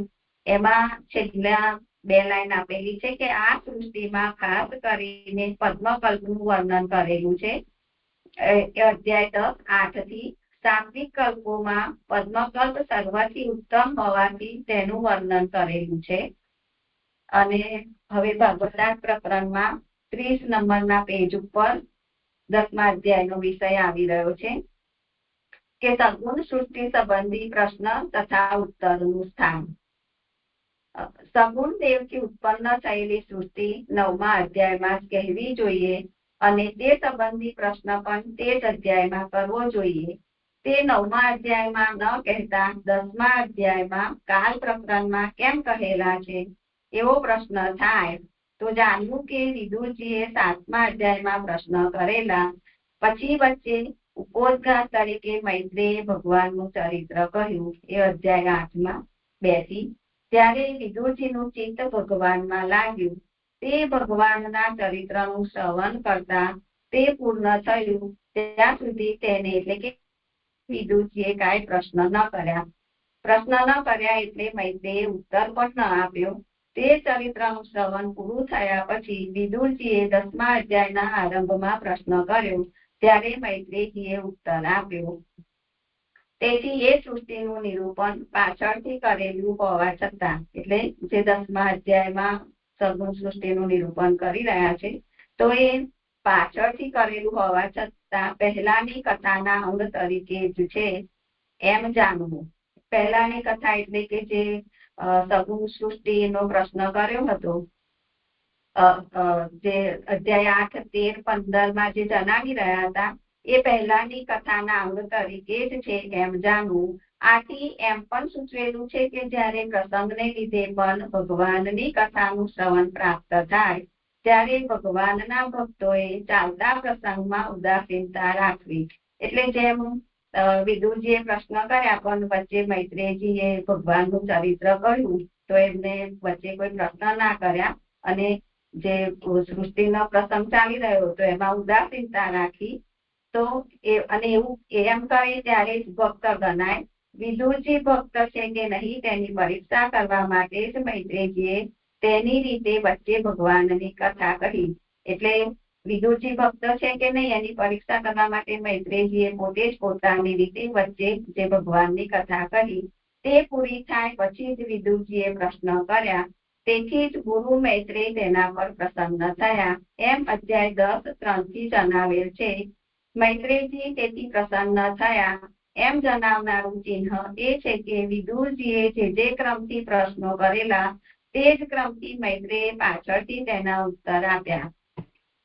એટલે જે વિદુરજી ઉપર મૈત્રેયજી પ્રસન્ન થયા એના માટે અહીં કહી રહ્યા છે કે એમને જે ક્રમથી પ્રશ્ન કરેલા હતા એ જ ક્રમથી એમને ઉત્તર આપ્યા. પહેલા વિદુરજીએ જે પ્રશ્નો કરેલા તેના સંબંધવાળા જ ઉત્તર આપ્યા. જો તે પ્રસન્ન થયા ન હોત તો પહેલાના પ્રશ્નોના સંબંધ વિના જ તે ઉત્તર આપત. એટલે એનાથી એ જણાવી રહ્યા છે કે મૈત્રેયજી છે એ વિદુરજી ઉપર પ્રસન્ન થયા હતા. હવે આગળનો વિષય છે કે કલ્પના સંબંધ. એટલે અહીંયા બતાવી રહ્યા છે કે પદ્મકલ્પો પણ ઘણા થઈ ગયા. જો પદ્મકલ્પ એક જ હોય તો પહેલા લઈ પામેલા લોકોને હું આનાથી રચીશે. અધ્યાય 10, 7માં આપણે હમણાં જોયું એ કે ત્યાં એ વિષય આવ્યો કે લઈ પામેલા લોકોને હું ઉત્પન્ન કરીશ. તો એ બ્રહ્માનું વચન ઘટે નહીં. પદ્મકલ્પો ઘણા થયેલા હોવાથી જ બ્રહ્માને એવું જ્ઞાન થયાનું કહેલું છે કે આથી એમ સિદ્ધ થાય છે કે પદ્મકલ્પો એટલે કે પદ્મ કમળને લીધે બીજા બધા કલ્પોથી જુદા પડે છે. એટલે અહીંયા એ સમજાવી રહ્યા છે કે પદ્મકલ્પો પણ એક નથી, ઘણા થયા છે અને એ બધા એકબીજાથી જુદા પણ છે. ત્યારે પછી આગળ કહી રહ્યા છે કે ત્યારે તેના જ અંતે કલ્પ થયો તે પદ્મ કલ્પ કહેવાય છે. એ 11:35 આપેલું છે. તો એ 11:35માં એવું કહી રહ્યા છે કે અને તેની જ અંતે કલ્પ થયો જેને પાદ્મ કહે છે કારણ કે હરિની નાભિરૂપ સરોવરમાંથી લોકરૂપ કમલ ઉત્પન્ન થયું. એટલે એની અંતે એટલે કે પરાર્ધની અંતે જ કલ્પ થયો અને એ પદ્મકલ્પ કહેવાય છે. એ વાક્ય ખોટું થશે એમ ન માનવું. એ વાક્ય તો બ્રહ્મકલ્પથી પદ્મકલ્પ જુદો હોવાનું જણાવે છે. એટલે ત્યાં જે 11:35માં કહ્યું છે એ તો બ્રહ્મકલ્પ અને પદ્મકલ્પ એ બંને જુદા હોવા માટે ત્યાં જણાવ્યું છે. વળી બીજા બ્રહ્માંડમાં જે બ્રહ્મા હોય તે જુદા બ્રહ્માના આયુષ્યનું પહેલું અર્ધ એટલે કે 50 વર્ષ પૂરું થતા પદ્મકલ્પ થયો એમ માનવાથી પણ કાંઈ દોષ રહેતો નથી. આથી એમ પણ સૂચવેલું છે કે બ્રહ્મા પણ જુદા જુદા હોય છે. એટલે અહીંયા એવું સમજાવી રહ્યા છે કે કલ્પો પણ ઘણા છે, જુદા છે અને બ્રહ્માજી છે એ પણ જુદા જુદા હોય છે, અથવાથી એ જ વિષયને સમજાવી રહ્યા છે કે અથવા 11:35 અંત શબ્દ વર્ષના અર્થમાં યોજેલો જાણવો એવો અર્થ કરતા એમ જણાય છે કે બ્રહ્મકલ્પો પણ 360 હોય છે. એટલે આ કલ્પની સંખ્યા બતાવી રહ્યા છે કે બ્રહ્મકલ્પો પણ 360 હોય છે. બધા કલ્પોનો આ સામાન્ય વિભાગ છે, એટલે કે જે બધા કલ્પો છે એ પણ આવી રીતે 360 હોય છે. માત્ર વર્ષના છેલ્લા દિવસના આ વિભાગો નથી. એટલે અહીંયા મને એવું સમજાઈ રહ્યું છે કે આ જે માત્ર વર્ષોના છેલ્લા દિવસના વિભાગ નથી, પરંતુ આખા વર્ષના છે. એટલે કે એક દિવસના અંતે જે 360 દિવસ થાય એ પ્રમાણે આ આખા વર્ષના છે. આથી બીજા કલ્પોના પણ 360 વિભાગો હોવાનું સૂચવેલું છે. એટલે બીજા કલ્પો પણ આ રીતે 360 છે. આગળ કહી રહ્યા છે કે સગુણ બ્રહ્મથી થયેલી સૃષ્ટિ જુદી કેમ વર્ણવી નથી, એવો પ્રશ્ન થાય તો જાણવું કે અધ્યાય 10:9 થી સામાન્ય રીતે સર્વ પ્રકારની સૃષ્ટિના વિભાગ કહેલા છે. એ પ્રમાણે ગુણાતીત દેવથી અને સગુણ દેવથી થયેલી સૃષ્ટિ એમ બે પ્રકારની સૃષ્ટિ અધ્યાય 5 થી આરંભી અધ્યાય 10:9 સુધીથી સંપૂર્ણ રીતે કહી. એટલે આપણે એમના અનુક્રમણિકામાં પણ જોયું કે બંધ ગુણાતીત સૃષ્ટિ અને સગુણ સૃષ્ટિ એ રીતે વિષય જોયો. હવે આગળ કાલ સૃષ્ટિ નો વિષય આવી રહ્યો છે. કાલ સૃષ્ટિ જે અધ્યાય 10 અને 11 બતાવી રહ્યા છે અને કહી રહ્યા છે કે હવે કાલ સૃષ્ટિ કહેવામાં આવે છે. કાલ દ્વારા તત્વોની અને મુક્ત થયા ન હોય તેવા જીવોની સૃષ્ટિ કહેવાની છે. આ સૃષ્ટિમાં વિભૂતિ મુખ્ય હોવાથી હવે કારણોની કથા કહેવામાં આવે છે. રૂપ એટલે કે પદાર્થોની સૃષ્ટિમાં કાલ અને જીવ એ બે કારણો છે અને નામ સૃષ્ટિમાં વેદ કારણ હોય છે.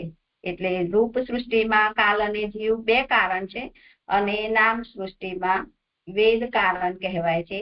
તે પૈકી કાલ સૃષ્ટિ 10મા અને 11મા એ બે અધ્યાયમાં કહે છે. એટલે 10 અને 11 અધ્યાયથી કાલ સૃષ્ટિ કહી રહ્યા છે. કાલનો જન્મ કાર્યથી એટલે કે કાલમાં ઉત્પન્ન થતા પદાર્થોથી થાય છે, કારણ કે કાર્ય કાલની ઉપાધિને વશ હોય છે. એટલે કાલના જન્મનું બતાવી રહ્યા છે કે કાલનો જન્મ છે એ કાર્યથી જ થાય છે, કારણ કે કાર્ય છે એ કાલની ઉપાધિને વશ હોય છે. એટલે કે જે કઈ કાલમાં જે કઈ પદાર્થો ઉત્પન્ન થાય છે એને કાલની હદ હોય છે. સ્વભાવથી કાલની ઉત્પત્તિ 3 એટલે કે જનન, સમાગમ અને પ્રાગટ્યમાંથી કોઈ પણ પ્રકારની થતી નથી. એટલે કાલની ઉત્પત્તિ છે એ આ જનન, સમાગમ અથવા તો પ્રાગટ્ય એ 3માંથી કોઈ પણ પ્રકારે થતી નથી. જન ધાતુનો અર્થ પ્રગટ થવું, દેખાવું છે, જ્યારે કે કાલ દેખાતો નથી. એટલે આપણે કાલને જોતા નથી પણ અનુભવીએ છીએ. તેથી અને વળી તે ભગવાનનો અવતાર હોવાથી તેની કોઈ પ્રકારની ઉત્પત્તિ થતી નથી. તે અવ્યક્ત, દેખાય નહીં તેવો હોવાથી, સર્વ સ્થળે હોવાથી તેની સમાગમ રૂપ ઉત્પત્તિ થતી નથી અને ભગવાનનો અવતાર હોવાથી તેની જીવોની પેઠે ઉત્પત્તિ થતી નથી. તેથી 3 પ્રકારની ઉત્પત્તિ પૈકી કોઈ પણ પ્રકારની કાલની ઉત્પત્તિ થતી નથી. એટલે જનન, સમાગમ અને પ્રાગટ્ય આ રીતે 3 પ્રકારની આ રીતે કોઈ પણ 3 પ્રકારે કાલની ઉત્પત્તિ થતી નથી. ત્યારે કાલની કથા સૃષ્ટિના પ્રકરણમાં કેમ કહી, એવો પ્રશ્ન થાય તો જાણવું કે તે સૃષ્ટિનું કારણ છે. તો કાલ છે એ સૃષ્ટિનું કારણ છે. કાલ સૃષ્ટિનું કારણ હોવાનું અનુભવથી જણાયેલ છે. તેમજ જેના ભયથી આ પવન વાય છે વગેરે શાસ્ત્રના વાક્યોથી પણ સિદ્ધ થયેલું છે. એટલે કાલ આપણે અવ્યક્ત છે, કાલને આપણે જોઈ નથી શકતા પણ અનુભવ થાય છે કે દિવસ થાય છે કે રાત થાય છે કે ઋતુ ચક્ર ચાલે છે. એ પ્રમાણે આપણે કાલનો અનુભવ કરીએ છીએ પણ કાલને આપણે જોતા નથી. તેથી કાલ સંબંધી વિદુરજીએ પ્રશ્ન કર્યો અધ્યાય 10:10 અને શ્લોક 11 થી આરંભી મૈત્રેયે તેનો ઉત્તર આપેલ છે તે યોગ્ય જ છે. આગળ કહી રહ્યા છે કે મૈત્રેય કાલનું લક્ષણ શ્લોક 11 એટલે આ 10મા અધ્યાયનો વિષય છે આ કે મૈત્રેય કાલનું લક્ષણ શ્લોક 11 સ્વરૂપ શ્લોક 13 અને તે જગતનું ઉપાદાન કારણ હોવાનું શ્લોક 13માં કહેલ છે. સર્વ જગત બ્રહ્મરૂપ છે પણ કાલ સર્વ પદાર્થોની હદ બાંધનારો છે, તેથી તે સર્વ જગતનું કારણ છે. કારણ કે સર્વ પદાર્થોની હદ છે એ કાલમાં બંધાય છે, એટલે કાલ છે એ સર્વ જગતનું કારણ છે. જગતના સર્વ પદાર્થોની હદ કાલથી જ બંધાય છે, તેથી કાલ જ સર્વ પદાર્થો રચનારો છે. આગળ કહી રહ્યા છે કે કાલને આવું સામર્થ્ય ક્યાંથી પ્રાપ્ત થયું એવી શંકા થાય તો જાણવું કે સર્વ પદાર્થોની હદ બાંધવા માટે કાલરૂપ છે. રસ વગેરે પ્રગટ કરવા નાટ્ય કરવામાં આવે તેમાં હાથથી જ અમુક પ્રકારની ચેષ્ટા કરીને સર્વ પદાર્થો દેખાડવામાં આવે છે. તેવી રીતે બ્રહ્મ સર્વ પદાર્થ તરીકે પ્રગટ થાય તે માટે તે પદાર્થોની હદ ભગવાનની ચેષ્ટારૂપ કાલ જ બાંધે છે. એક્ઝામ્પલથી સમજાવી રહ્યા છે કે જેમ કોઈ રસને પ્રગટ કરવા નાટ્ય કરવામાં આવે તો હાથની અમુક મુદ્રા કરીને કાં તો ચેષ્ટા કરીને જે સર્વ પદાર્થો દેખાડવામાં આવે છે, તેવી રીતે અહીં બ્રહ્મ પણ છે એ સર્વ પદાર્થ તરીકે પ્રગટ થયા છે અને તે પદાર્થોની હદ છે એ ભગવાનની ચેષ્ટારૂપ કાલ જ બાંધે છે. હવે કેટલાક બીજાનો મત કહી રહ્યા છે કે કેટલાક બ્રહ્મનો આવિર્ભાવ કરાવનાર કાલ છે એમ કહે છે, પરંતુ તે સત્ય નથી. એટલે જે કેટલાક બ્રહ્મનો આવિર્ભાવ કરાવનાર કાલ છે એવું જે કહી રહ્યા છે તે સત્ય નથી. બ્રહ્મનો આવિર્ભાવ તો બ્રહ્મ પોતે જ કરે છે. બ્રહ્મના આવિર્ભાવ અને તિરોભાવ બંને બ્રહ્મ પોતે પોતાની મેળે જ કરે છે. કાલ તો માત્ર પદાર્થોની હદ બાંધવાનું કાર્ય જ કરે છે. હવે અધ્યાય 10માં કાલનું સામાન્ય વર્ણન છે ને કહી રહ્યા છે કે હવે કાલનું વર્ણન કરવાનું છે. સામાન્ય અને વિશેષ પ્રકારથી તેનું વર્ણન અનુક્રમે 10મા તથા 11મા અધ્યાયમાં કરેલું છે.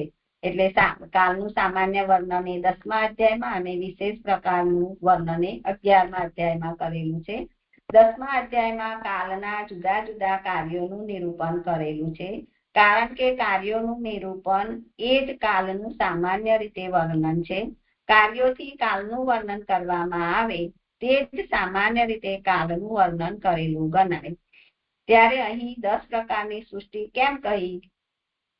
સામાન્ય રીતે આખું એ જગત કાલનું કાર્ય છે એમ કહેવું જોઈતું હતું એવી શંકા થાય તો જાણવું કે એમ કહેવાથી બધા કાર્યોનું જ્ઞાન થાત નહીં.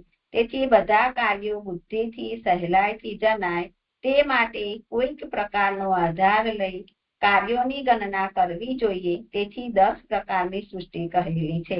એટલે અહીંયા 10 પ્રકારની સૃષ્ટિ કેમ કહી તો એનું અહીંયા કારણ સમજાવ્યું કે એ બધા કાર્યો છે એ બુદ્ધિથી સહેલાઈથી સમજાય એના માટે અહીં 10 પ્રકારની સૃષ્ટિ કહી છે. આ સૃષ્ટિમાં પક્ષીઓની ગણતરી કરતા ભલ્લુક ગણેલ છે. શ્લોક 24 એ 24મા શ્લોકમાં 10મા અધ્યાયમાં આવી રહ્યું છે. તે જાંબવાનની જાતનું એક પ્રકારનું પશુ એટલે કે રીંછ હોવાનું લોકમાં પ્રસિદ્ધ છે. તેથી પક્ષીમાં તેની ગણતરી કરી તે યોગ્ય નથી એવી શંકા થાય. એટલે પક્ષીમાં આની ગણતરી કરી છે તો એ યોગ્ય નથી એવી શંકા થાય તો જાણવું કે તેને રૂવાડા રૂપ પાંખ હોવાથી તેને પક્ષીમાં ગણેલું છે. અથવા અહીં રીંછને ભલ્લુક કહેલ નથી, પરંતુ ભલ્લુક પણ અમુક જાતનું પક્ષી છે કે જે હાલે જોવામાં મળતું નથી. તેને અહીં ભલ્લુક શબ્દથી કહેલું છે. એટલે અહીંયા જે શંકા કરી કે આની ગણતરી પક્ષીમાં કેમ કરી તો એના માટે અહીંયા સમજાવ્યું કે એક જાતનું પક્ષી છે અથવા તો એને રૂવાડા રૂપ પાંખ હોવાને કારણે એને પક્ષીમાં ગણેલું છે. આગળ કહી રહ્યા છે કે જેઓના ખોરાકની ગતિ નીચી હોય છે એવા મનુષ્યોની 9મી સૃષ્ટિ એક પ્રકારની છે.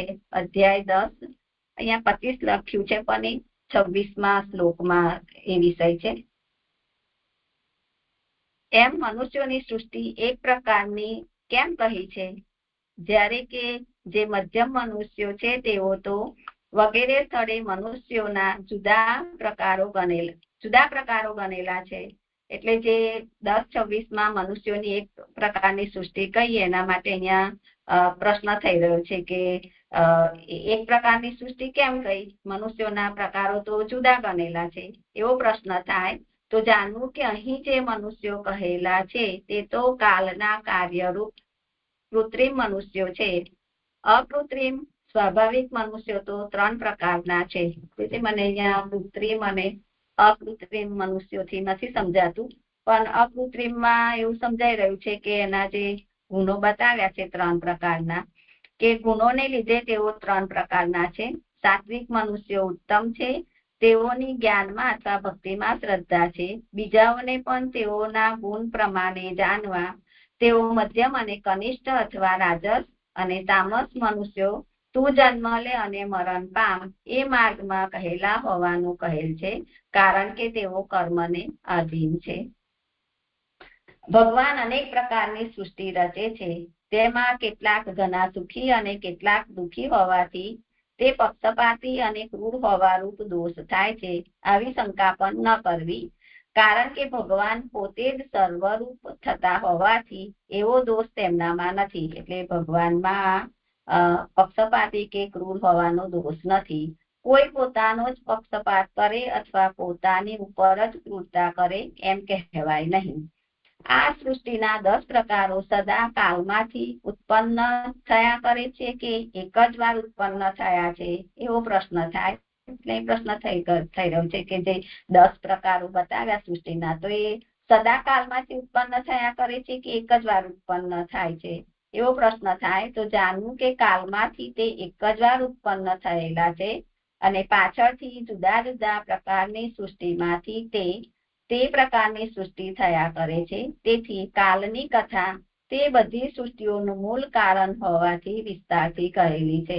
એટલે અહીંયા જે કાળનું વિસ્તાર કર્યો છે એ બધી સૃષ્ટિઓનું મૂળ કારણ હોવાથી અહીં એની કથા વિસ્તારથી કહેલી છે. જે અહીંયા ભાગવતાર પ્રકરણ પૂરું થયું. પણ અહીંયા જે કૃત્રિમ મનુષ્યો અને અકૃત્રિમ મનુષ્યોની વાત થઈ ને એ થોડી સમજમાં ન આવી. જેમનો શ્લોક આવશે ને 25મો એ સમજાવશે.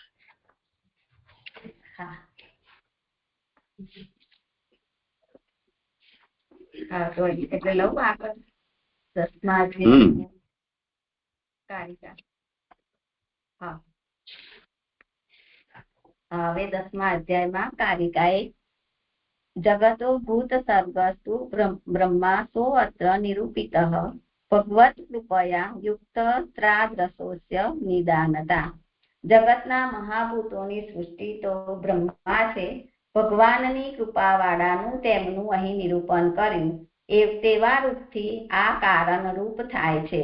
એમાં 1 નંબરની ફૂટનોટ છે કે જગતના મહાભૂતોની સૃષ્ટિ તો બ્રહ્મા છે અને ભગવાનની કૃપાવાળા તેમનું અહીં નિરૂપણ કર્યું.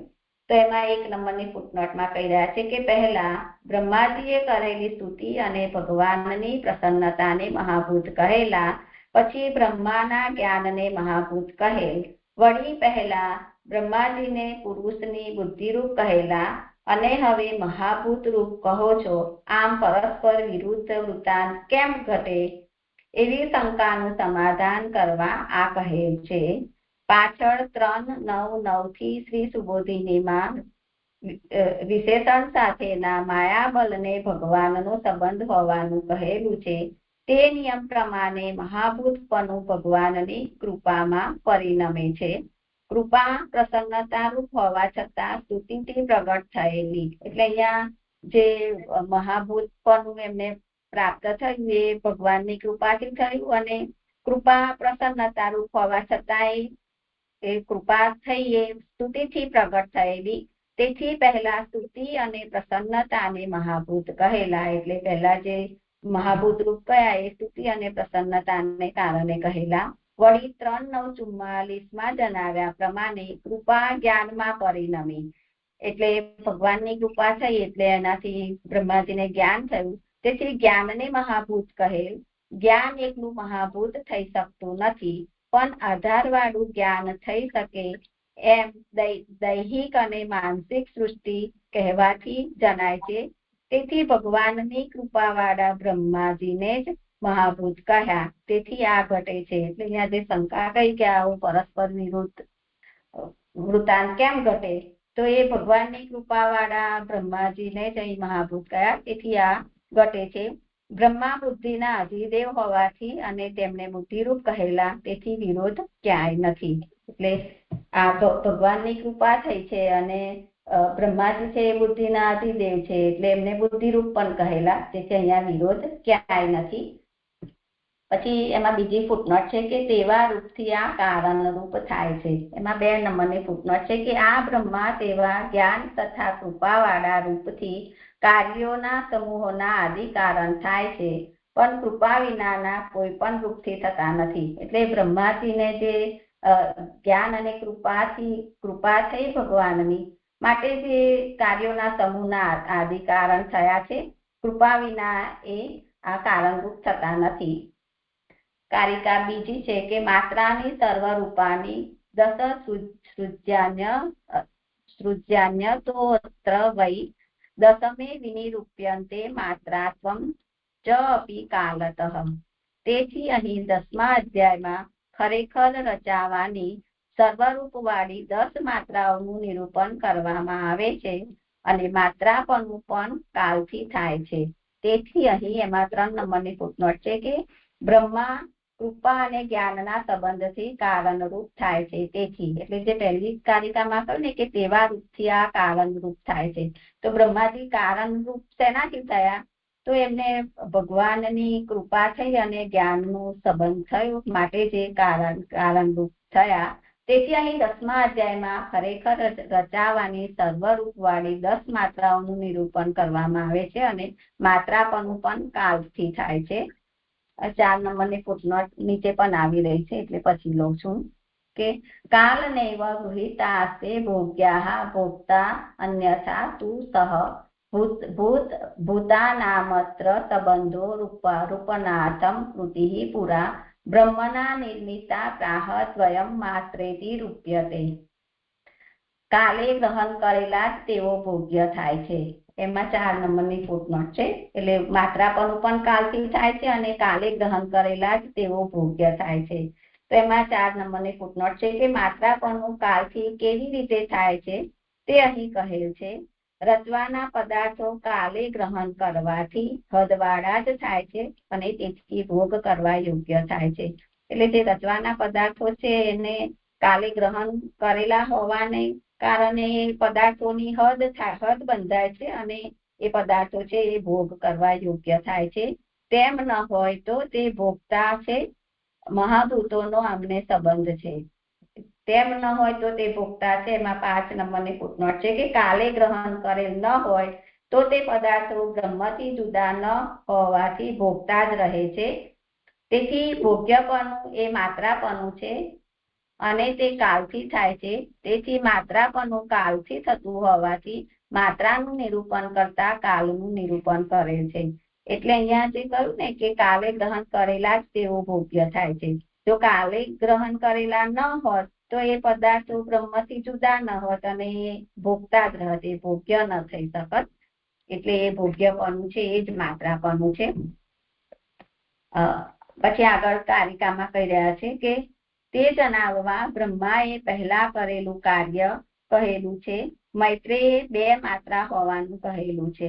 એમાં 6 નંબરની ફૂટનોટ છે કે બ્રહ્માએ પહેલા કરેલું કાર્ય તો રચાવાના પદાર્થ સમાન છે એમ જણાવવા બ્રહ્માજીએ પહેલા મહાભૂતોનો સંબંધ કરેલો અને મહાભૂતોને ઉત્પન્ન કરેલા એ પહેલું કાર્ય કહેલું છે. અને મૈત્રેયે 2 માત્રા હોવાનું કહેલું છે. એમાં 7 નંબરની ફૂટનોટ છે કે તન માત્રાની સૃષ્ટિ કહેતા શ્લોક 16માં મૈત્રેય પણ કહેશે કે દ્રવ્યરૂપ શક્તિ ઉત્પન્ન કરનાર તન માત્રા છે. તેવી શક્તિ ભોગતા વિના ઘટતી નથી. તેથી ભોગતાપણું અને દ્રવ્યરૂપ શક્તિ એ બંને ભેગા થતા તન માત્રા કહેવાય છે. આ વિષય 16મા શ્લોકમાં આવી રહ્યો છે કે ત્યાં મૈત્રેયજીએ પણ એ જે દ્રવ્યરૂપ શક્તિ ઉત્પન્ન કરનાર તન માત્રા કહી છે એ ત્યાં બતાવ્યું છે અને બંને ભેગા થતા ત્યાં તન માત્રા કહેવાય છે. એટલે અહીંયા કારિકા સંપન્ન થઈ. શ્લોક 1 લઉં હવે. હવે શ્લોક 1 ની ઉત્થાનિકા છે કે બ્રહ્માજીએ રચેલી માત્રા કહેવામાં આવે તે માટે આરંભમાં ભગવાનના સેવકના ધર્મનું જ્ઞાન થાય તે માટે ભગવાનની આજ્ઞાથી બ્રહ્માજીએ કેવી રીતે પ્રજા ઉત્પન્ન કરી એવો પ્રશ્ન વિદુરજીએ પોતે નીચેના શ્લોકમાં ઉલ્લાસથી કરે છે. એમાં 1 નંબરની ફૂટનોટ છે કે ભગવાનના ચરિત્ર વગેરેના શ્રવણથી ભક્તને ઉલ્લાસ થાય છે એમ જણાવવું એ આ વિદુરજીનો પ્રશ્ન મૂકવાનું પ્રયોજન છે. કે ભગવાનનું ચરિત્ર સાંભળવાથી વિદુરજીને ઉલ્લાસ થયો કે એ ભક્ત છે અને એ ઉલ્લાસ થયો એવું જણાવવું ત્યાં એમનો પ્રશ્ન થઈ રહ્યો છે. એનાથી જણાય છે વિદુર ઉવાચ અંતર્હિતે ભગવતી બ્રહ્મા લોક પિતામહ પ્રજાઃ સસર્જ પરિધા દૈહિકી માનસી વિભુઃ. ભગવાન અંતર્ધાન થયા ત્યાર પછી લોકોના પિતામહ સમર્થ બ્રહ્માએ કેટલાક પ્રકારની દૈહિક અને માનસિક સૃષ્ટિ રચી. ધર્મી ભગવાન અંતર્ધાન થયા ત્યારે તેમના ધર્મો ગુણો પણ અવશ્ય અંતર્હિત થયા. તેથી બ્રહ્મા જગત કેવી રીતે રચી શકે એવા પ્રયોજનથી પ્રશ્ન કરેલો છે. એટલે ભગવાન અંતર્ધાન થયા તો એમની સાથે એમના ગુણો પણ અંતર્હિત થયા. તેથી હવે જે બ્રહ્માજી જગત રચવાના છે તો એ કેવી રીતે રચી શકે એવા પ્રયોજનથી પ્રશ્ન કરેલો છે. લોકોના પિતામહ એટલે કે લોકોને ઉત્પન્ન કરનારના પણ ઉત્પન્ન કરનાર હોવાથી તેમને કરેલા કાર્યના દર્શનથી તે પ્રપંચ ઉત્પન્ન થઈ ગયો એવા સંદેહ પ્રશ્નનું કારણ છે. એમાં 2 નંબરની ફૂટનોટ છે કે તેમને એટલે કે ભગવાને પોતાના સ્વરૂપથી બ્રહ્માને જગત દેખાડ્યું તેથી તે ઉત્પન્ન જ થઈ ગયું. હવે કયા પ્રકારે ઉત્પન્ન કરવાનું એવો સંદેહ જણાય છે. એટલે ભગવાને તે બ્રહ્માજીને જગત બતાવ્યું તો જગત ઉત્પન્ન થઈ કોઈ વસ્તુ સમક્ષ હોય તો જ બતાવાય. તો એટલે અહીંયા આગળ એવો પ્રશ્ન થઈ ગયો છે કે જગત જે બતાવ્યું તો એ તો હવે ઉત્પન્ન જ થઈ ગયું તો હવે કયા પ્રકારે ઉત્પન્ન કરવાનું એવો એમને સંદેહ થઈ ગયો છે. અને એવો સંદેહ પ્રશ્નનું કારણ છે. એમાં 3 નંબરની ફૂટનોટ છે કે સંદેહ એટલે કે પ્રકાર સંબંધી સંદેહ. અહીંયા જે શ્લોકાર્થમાં પૂછ્યું ને કે કેટલા પ્રકારની તો એ પ્રકાર સંબંધી સંદેહ બ્રહ્માએ કાર્ય એટલે કે જગત જોયું અને કારણ ધર્મી ભગવાનના ગુણો તિરોહિત થયા. એ 2 કારણથી રચવાના પ્રકારનો સંદેહ ઉત્પન્ન થયો. એટલે બ્રહ્માજીએ જગત તો જોયું પણ કારણ એટલે ધર્મી ભગવાન અને એમના ગુણો તિરોહિત થયા તો એ 2 કારણથી જે રચવાના પ્રકારનો છે એ સંબંધી એમને સંદેહ ઉત્પન્ન થયો. ઉત્પન્ન કરવાના 2 સાધન છે. એટલે જગત ઉત્પન્ન કરવાના એ 2 સાધન છે. એક દેહ અને બીજું મન. વાણીનો તો વૈદિક સૃષ્ટિમાં પ્રવેશ થાય છે. એટલે જે નામ સૃષ્ટિ છે એનો તો વૈદિક સૃષ્ટિમાં પ્રવેશ થાય છે. તેથી 2 જ સાધનો છે દેહ અને મન. કેટલા પ્રકારની પ્રજાઓ રચી એવો પ્રશ્ન છે. જુદા જુદા પ્રકાર કરવામાં ભગવાનના જ્ઞાનની જરૂર રહેતી હોવાથી તે પ્રમાણે કહેલ છે. અહીંયા ગાડી એમને જુદા જુદા પ્રકારે જગત રચવાનું છે તો એમાં જ્ઞાનની જરૂર રહેતી હોવાથી તે પ્રમાણે કહેલ છે. દેહથી જ રચવું યોગ્ય છે તેથી માનસી શા માટે પૂછવામાં આવે છે એવો પ્રશ્ન થાય. તે સંબંધમાં સમર્થ વિશેષણ કહેલું છે. બ્રહ્મા સર્વ પ્રકારથી રચવા સમર્થ છે. અહીંયા પ્રશ્ન થઈ રહ્યો છે કે દેહથી રચવું તો યોગ્ય છે તો અહીં માનસી શા માટે પૂછવામાં આવે છે એવો પ્રશ્ન થાય. તો અહીં બ્રહ્માજી માટે જે સમર્થ વિશેષણ કહેલું છે અને બ્રહ્માજી છે સર્વ પ્રકારથી આ જગત રચવામાં સમર્થ છે. દંડવત પ્રણામ. જે મારું અહીંયા નિરૂપણ પૂરું થયું. કઈ હોય વિચાર ના જે મને નથી આમાં.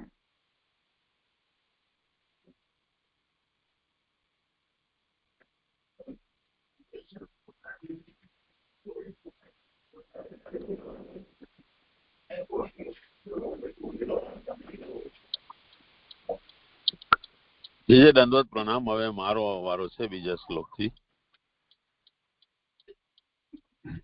કરો ભલે.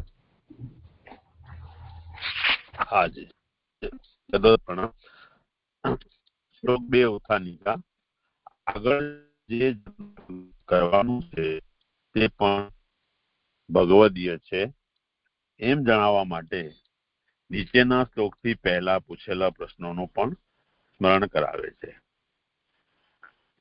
ये च मे भगवन् पृष्टा स्वीय अर्था बहुविधं तान् वदस्व अनुपूर्वेण छिंदी नः सर्व संशयान्. અને હે ભગવાન, હે ઘણું જાણનાર, મેં જે અર્થો આપને પૂછેલા છે તેમનો ઉત્તર અનુક્રમે આપો અને અમારા સર્વ સંશયો છેદો. સુબોધિનીજી, પૂછેલા પ્રશ્નોનું મૈત્રેયને વિસ્મરણ ન થાય તે માટે હે ભગવાન એવું સંબોધન કરેલું છે. ત્વયી એટલે આપને, એટલે આપની સમક્ષ અર્થાહા, અર્થો એટલે તે જ પ્રશ્નો પ્રયોજન રૂપ છે.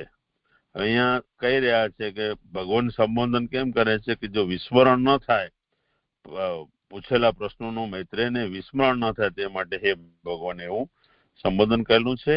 અને અર્થ એટલે જે શબ્દોની અંદર જે પણ પ્રશ્ન પૂછી રહ્યા છે એના અર્થ વિશે કહી રહ્યા છે કે જે અર્થ જે છે એનું જે પ્રયોજન છે તે પ્રશ્નો છે. પ્રશ્નો કેવા છે કે અર્થયુક્ત સમજાવો અને એના જે પ્રયોજન છે પ્રશ્નોના એ પણ એ રીતે સમજાવો એવું મને જે સમજાય છે. તેથી સંપૂર્ણ રીતે જાણવા યોગ્ય છે.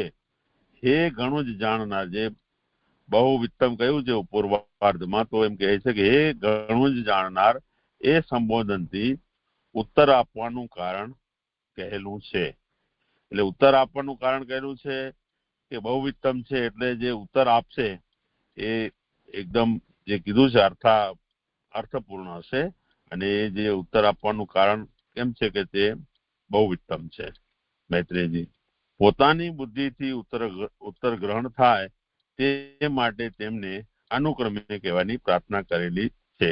હવે એમની જે બુદ્ધિ છે એ પ્રમાણે અનુક્રમથી ઉત્તર જો આપશે તો ગ્રહણ કરી શકશે. કારણ કે મૈત્રેયજી જેટલી કદાચ એમને એવું છે કે એ બુદ્ધિ નથી, પણ પોતાની બુદ્ધિ પ્રમાણે ગ્રહણ થાય ધીરે ધીરે, તો એવી રીતે અનુક્રમ કહેવાની પ્રાર્થના કરે છે. અને ઉત્તર જેમ સંદેહ ન રહે તે પ્રકારે તે પ્રમાણે કહો. હવે જે ઉત્તર પણ એવા કહો કે અમૂળ કોઈ સંદેહ ન રહે, નિર્મૂળ થાય સંદેહ, એવી રીતે કહો. તે અર્થ અમારા સર્વ સંશયો છેદો. તે એટલે જે ઉત્તર જે શબ્દો છે, હવે એક શબ્દો છે ને શબ્દોના અર્થો છે, તો અહીંયા એવું વિનંતી કરી રહ્યા છે કે જે પણ કહો છો તે અર્થસભર ને અમારા સંશયો બધા છેદા એ રીતે કહો. શબ્દોથી કહેલો અર્થો સંશયો છેદો શબ્દોથી કહેલો છે, પરંતુ આ જુદો નથી.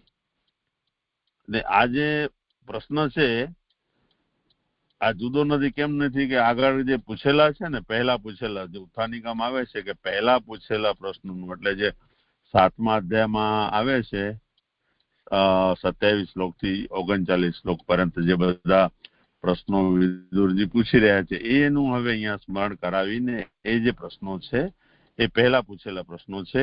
અને આ જે છે કોઈ જુદા પ્રશ્ન નથી.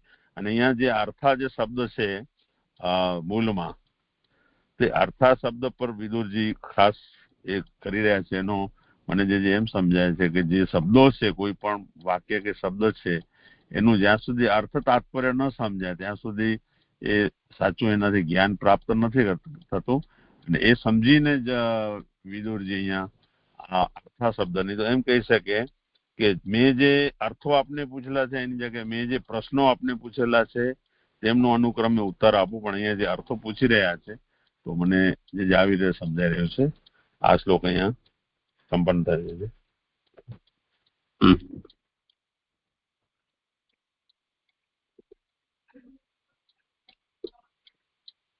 ત્વયી અર્થાહ પૃષ્ટાહ, અર્થો આપને પૂછેલા છે. અર્થ શબ્દ જે છે એનો સંસ્કૃતમાં એક મીનિંગ છે પ્રયોજન, અર્થો પ્રયોજનમ.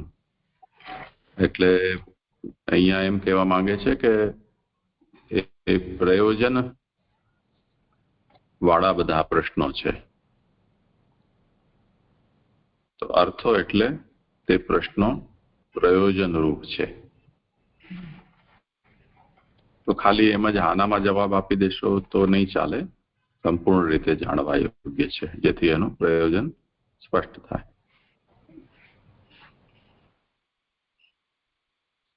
કરો ભલે. હા,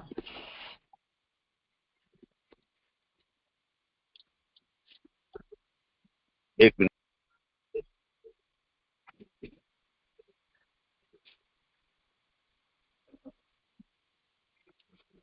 આજે જ હવે શ્લોક 3 ની ઉથા નીકળાવું છું. પૂછેલા બંને પ્રશ્નોના ઉત્તર આદરથી કયા એમ નીચેના શ્લોકથી કહે છે. સૂત ઉવાચ એવં સંચોદિતેન છત્રા કૌશારવ મુનિઃ પ્રીતઃ પ્રત્યાહ તાન પ્રશ્નાન હૃદિ અસ્થાનથ ભાર્ગવ. હે ભાર્ગવ, તે સંયમીએ એ રીતે પ્રેરેલા મુનિ કૌશારવીએ પ્રસન્ન થઈને તે પ્રશ્નોના અને પોતાના હૃદયમાં રહેલા પ્રશ્નોના ઉત્તર કયા. પ્રસન્ન થઈ ઉત્તર કયા એ પહેલા શ્લોકમાં પૂછેલા પ્રશ્નનો ઉત્તર કયો. પહેલા પૂછેલા પ્રશ્નો તો ભૂલાયા વિનાના તેના હૃદયમાં જ રહેલા હતા. અથ એટલે અને શબ્દથી એમ જણાવ્યું છે કે તેના ઉત્તરો જુદા આરંભથી કહેશે, પરંતુ પહેલા શ્લોકમાં પૂછેલ પ્રશ્નના અંગ તરીકે કહેશે નહીં. હે ભાર્ગવ એ સંબોધન એમ જણાવવા કહેલું છે કે ભગવાનના અંગ તરીકે સર્વે કહેવાનું છે. એટલે જે આજે પહેલા જે પ્રશ્નો પૂછેલા હતા એ તો એમના હૃદયમાં હતા, યાદ જ હતું કે જે પ્રશ્નો પૂછેલા છે. ને હવે જે અહીંયા જે પહેલા જે પ્રશ્નો પૂછેલા છે તે ભગવાનના અંગ તરીકે હવે સર્વ કહેવાનું કહેશે, એવું જે સમજાય છે કે સામાન્ય રીતે નહીં પણ ભગવાનના અંગ તરીકે સર્વ કહેવાનું છે. ઘણી રીતે વ્યાખ્યાન કરેલા શબ્દોનો કોઈ ખાસ અર્થ ન હોય ત્યારે તેમનું ફરી વ્યાખ્યાન કરવામાં આવતું નથી. એટલે જે ઘણા બધા શબ્દો એવા હોય છે કે એમાં ખાસ કરીને એનો કોઈ અર્થ તાત્પર્ય વધારે પડતું નથી હોતું, તો એનું પછી ફરી વ્યાખ્યાન કરવાનું નથી હોતું. જે અર્થસભર હોય એનું જ ફરીથી વ્યાખ્યાન કરવામાં આવે છે. બીજા એક શ્લોક અહીંયા સંપન્ન થયો.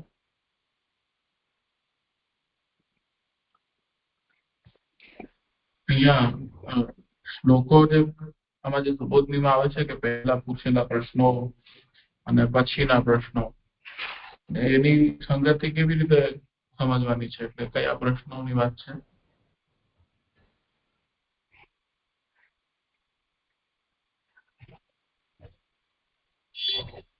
મને ધ્યાનમાં નથી પાછળનો વિષય, એટલે પૂછું છું. પહેલા પૂછેલો પ્રશ્ન પહેલા શ્લોકમાં જ કીધેલું, પાછું એવી રીતે કંઈક આવ્યું છે.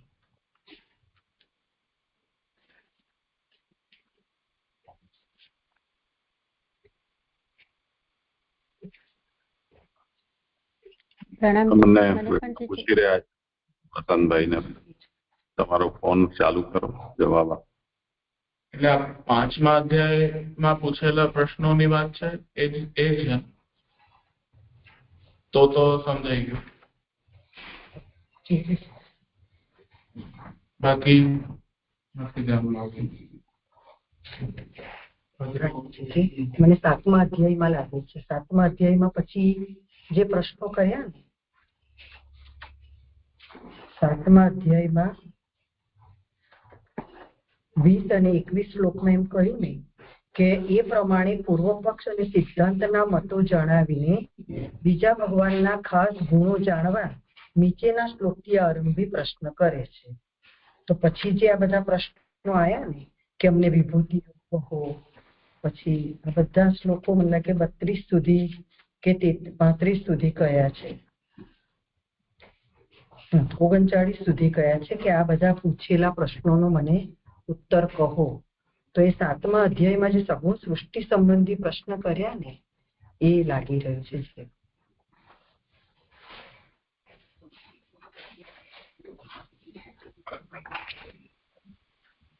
અને એમ પણ કહ્યું ને કે એ બધા અનુક્રમે મને કહેજો અને સંદેહ ન રહે એ પ્રમાણે એવું આવે છે.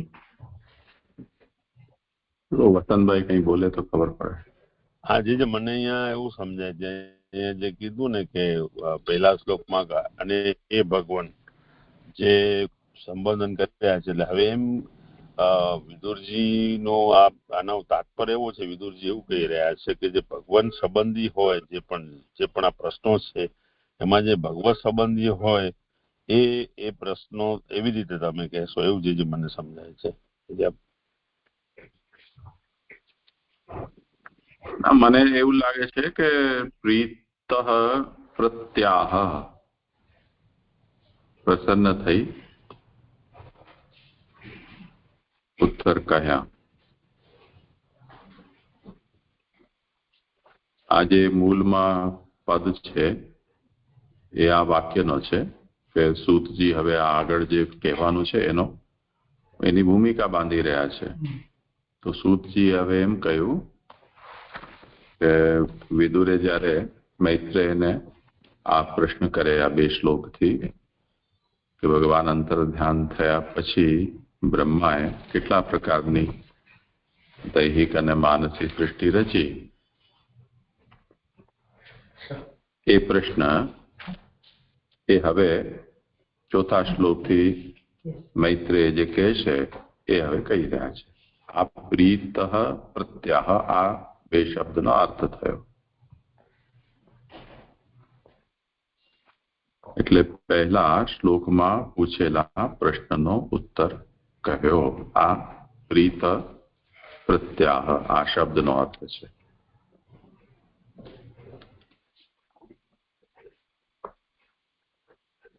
બરોબર. પૂર્વોક્તાન પ્રશ્નાંસ્તુ અવિસ્મૃતાન હૃદયસ્થાનૈવ. અને આ 10મા અધ્યાય પહેલા જે કોઈ પણ પ્રશ્નો એમણે પૂછેલા હતા એ તો બધા એમના મનમાં છે જ. એવું નથી કે ભૂલાઈ ગયા છે અને ટળ્યું ચલો જવાબ આપવાનું, એમ નહીં. હા, એટલે 7મા અધ્યાયના પ્રશ્ન એવી રીતે માનીને ચાલવું ને. એટલે પંચમના તો થઈ. એટલે અહીંયા અથ ઇતિ ભિન્ન ક્રમેણ નતુ પ્રથમ પ્રશ્ન શેષતયા. તો હૃદયસ્થાન અથ ભાર્ગવ એટલે પ્રશ્નોના શું કહ્યું તે પ્રશ્નોના અને પોતાના હૃદયમાં રહેલા પ્રશ્નોના ઉત્તર કયા. તો હૃદયસ્થાન પ્રશ્નાન પ્રત્યાહ. જે બાકીના જે પ્રશ્નો છે જે એમના મનમાં છે તો એ શબ્દથી એમ જણાવ્યું અથ શબ્દથી કે તેના ઉત્તરો જુદા આરંભથી કહેશે. એમ નહીં કે પહેલા શ્લોકમાં પૂછેલા પ્રશ્નના અંગ તરીકે. એટલે ઉત્તર આપશે બધા. હા, ઓલા મનમાં રાખીને અત્યારે આ પૂછી લીધું તો પહેલા આનો ઉત્તર આપી દેશે, પછી ઓલા મનમાં રાખ્યા છે એ પછી જ્યારે એનો અવસર આવશે ત્યારે એનો પણ જવાબ આપશે.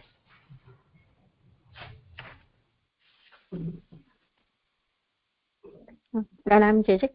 એક અહીંયા જે ઉત્થાનિકામાં કહ્યું છે ને કે પૂછેલા બંને પ્રશ્નોના ઉત્તર આદરથી કહ્યા. તો બંને પ્રશ્નો ઉપર તો એમને 2 વસ્તુ કહી કે અનુક્રમે કહેવાની પ્રાર્થના કરેલી છે ને ઉત્તર જેમાં સંદેહ ન રહે તે પ્રકારે તે પ્રમાણે કહેશો. તો એને અહીંયા પ્રશ્નોના ઉત્તર આદરથી કહ્યા એવી રીતે લેવાશે જશે. હમણાં એની તો રામાયણ કરી આપણે.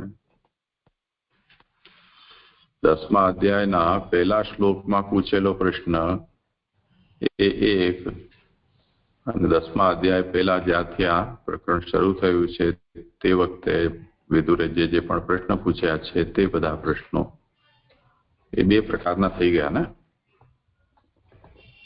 હા જી જી, મારા મગજમાં એવું કે આજ પહેલો શ્લોક છે એટલે હું જોયું જ નહીં, સોરી.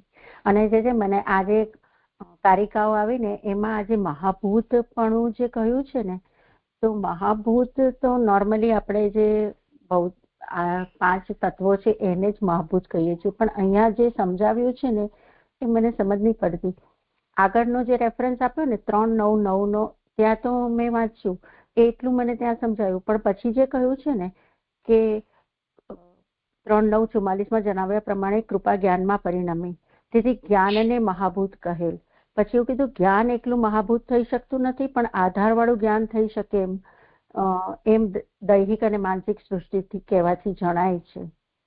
તો અહીંયા મહાભૂત એટલે શું સમજવાનું કે જ્યાં એક ઠોસ નથી, પણ એટલે ઠોસ વાળું નોર્મલી આપણે મહાભૂત ગણતા હોઈએ છીએ. તો અહીંયા મને સમજ નહીં પડતી મહાભૂત એટલે શું. શીલાબેન કરો સમાધાન.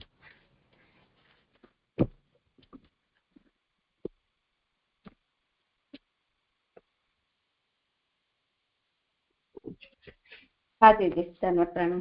હા, એટલે મને અહીંયા એવું સમજાય છે કે અહીંયા જે મહાભૂત કહ્યું અહીંયા પ્રશ્નમાં કે ભગવાનની પ્રસન્નતાને મહાભૂત કહેલા છે, પછી બ્રહ્માના જ્ઞાનને મહાભૂત કહેલા, એ બધું શંકા થયું. પછી એના સમાધાનમાં કહ્યું કે 3:9:9 શ્રી સુબોધીમાં વિશેષણ સાથેના માયાબળને ભગવાનનો સંબંધ હોવાનું કહેલું છે. એ નિયમ પ્રમાણે મહાભૂતપણું ભગવાનની કૃપામાં પરિણમે છે. એટલે મહાભૂતપણું એટલે જે ભગવાનમાંથી પહેલા તો મહાભૂતો થયા અને પછી હવે અહીંયા જીવ સૃષ્ટિ કરી રહ્યા છે ને, તો એ રીતે મહાભૂતપણું, જે મહાભૂતપણું એટલે કે બ્રહ્માજી છે એ જગત રચવાની શક્તિ વાળા થયા ને, મને એવું સમજાઈ રહ્યું છે જે અહીંયા. પછી છેલ્લા જવાબ આપ્યો ને કે ભગવાનની કૃપા વાળા બ્રહ્માને જ મહાભૂત કહ્યા, અને એ ભગવાનની કૃપાથી જે સૃષ્ટિ રચી શકશે. કારણ કે પહેલી કારિકામાં પણ કહ્યું કે જગતના મહાભૂતોની સૃષ્ટિ તો બ્રહ્મા છે. તો મને એ રીતે સમજાઈ રહ્યું છે. પછી વિશેષ એટલે અહીંયા જે કહ્યું છે એ પ્રમાણે સમજાયું, પણ મહાભૂત પ્રોપર વર્ડ એટલે અહીંયા બુદ્ધિ રૂપ જે કયા છે અથવા જ્ઞાન રૂપ જે કયા છે એવી રીતે આ મહાભૂત લેવાનું છે.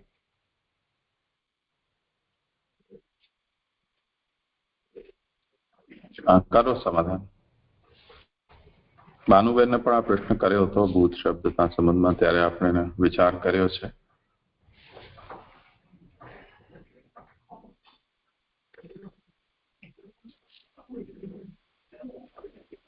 બ્રહ્મા એ બધાની સમષ્ટિ છે, જીવોની પણ સમષ્ટિ છે.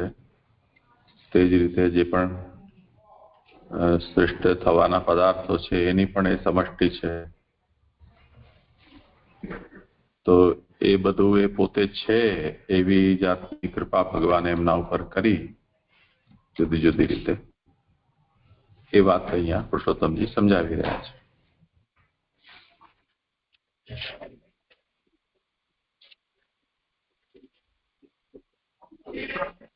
હા, કરો સમાધાન શીલાબેન, કઈ હોય વિશે. ના દીદી, મને તો એટલું સમજાતું હતું એ મેં કહ્યું કે અહીંયા બ્રહ્માજીને મહાભૂત તરીકે કહેલા છે કે જગતની ભગવાનની કૃપાથી જે જગત રચવાની શક્તિ વાળા થયા એમ.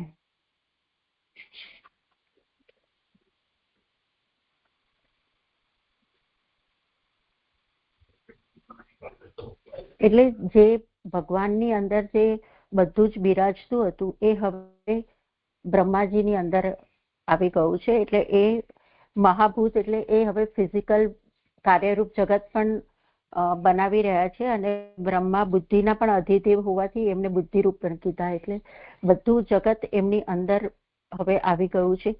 એવી રીતે એ મહાભૂત કયા, એવી રીતે જગતનું કાર્ય હવે એમનાથી શરૂ થશે.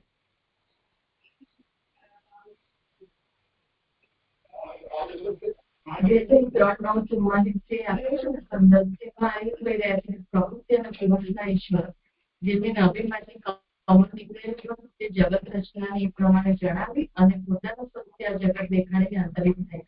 તો એમાંથી જગત જે છે એ જગત બધું જ એમને બ્રહ્મને વાંચવામાં અજ્ઞાન હશે એવી શંકા થાય. એમાં પણ એકવાર બધું જગત દેખાડ્યું અને પ્રકટ કરવાનું કહ્યું. તો એ બધું સ્થાપન તો બ્રહ્માજીમાં કર્યું છે. એ પ્રકૃતિથી જે થશે એ બધું આદિ પંચમહાભૂત એવી રીતે ગણી શકાય. એમાંથી જે થશે તે મહાભૂતથી સૃષ્ટિ જે કરી રહ્યા છે તે જગત જે દેખાયું તે હવે ઉત્પન્ન કરશે એવી રીતે મહાભૂતને લઈ શકાય. અહીં સંદર્ભ બી આપે છે 3:9:44 જણાવે પ્રમાણે જ્ઞાનમાં પરિણામ તે જ્ઞાન મેળવ્યું રચનાનું જે જ્ઞાન થયું એ જ્ઞાનને અહીંયા મહાભૂત એવી રીતે જ થઈ રહ્યા છે. અને બધું બ્રહ્માજી માંથી ઉત્પન્ન થયેલું છે એટલે દૈહિક અને માનસિક પણ એટલે રૂપ અને નામ વાળી સૃષ્ટિ એવું પણ ગણી શકાય. એ પૂછવાનું અહીંયા એનો ખુલાસો જે પુરુષોત્તમજી આપેલો છે એ પેલા આપણને સમજમાં આવે છે કે ગ્રાહ્ય છે કે નહીં પેલા એ જોઈ લો, પછી આપણે બીજા એના અર્થો વિચારી શકીએ. સૌથી પહેલા જ્ઞાન અને મહાભૂત કહેલું છે. ભગવાનની પ્રસન્નતાને મહાભૂત કહેલા છે. પછી બ્રહ્માને મહાભૂત કયા છે.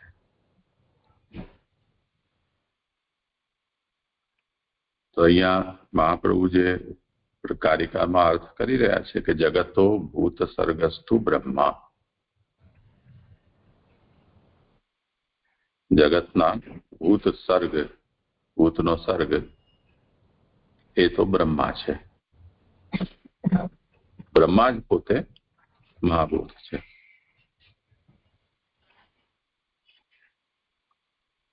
એ જ તો વાત છે. ફરીથી વાંચી લો આ ટિપ્પણી એવું હોય તો, અસ્પષ્ટ હોય તો. નિર્ણાયક પંક્તિ એની નીચેની બીજી પંક્તિમાં આપી છે. તેથી ભગવાનની કૃપાવાળા બ્રહ્માને જ મહાભૂત કહ્યા.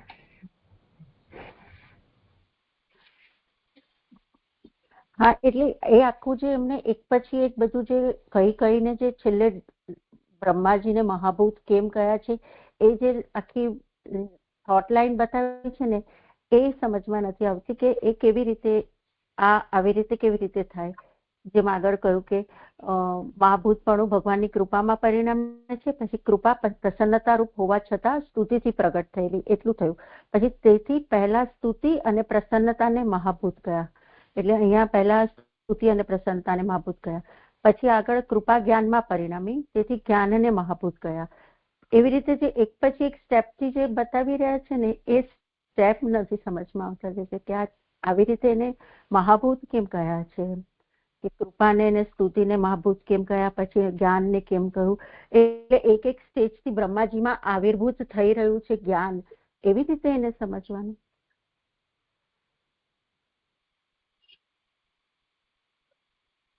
શંકાના સમાધાન પછી જે આજ્ઞા કરે છે ને એને ફરીથી વાંચી લો કે 3:9:9 સુબોધનીમાં ત્યાં શું કહ્યું છે જુઓ.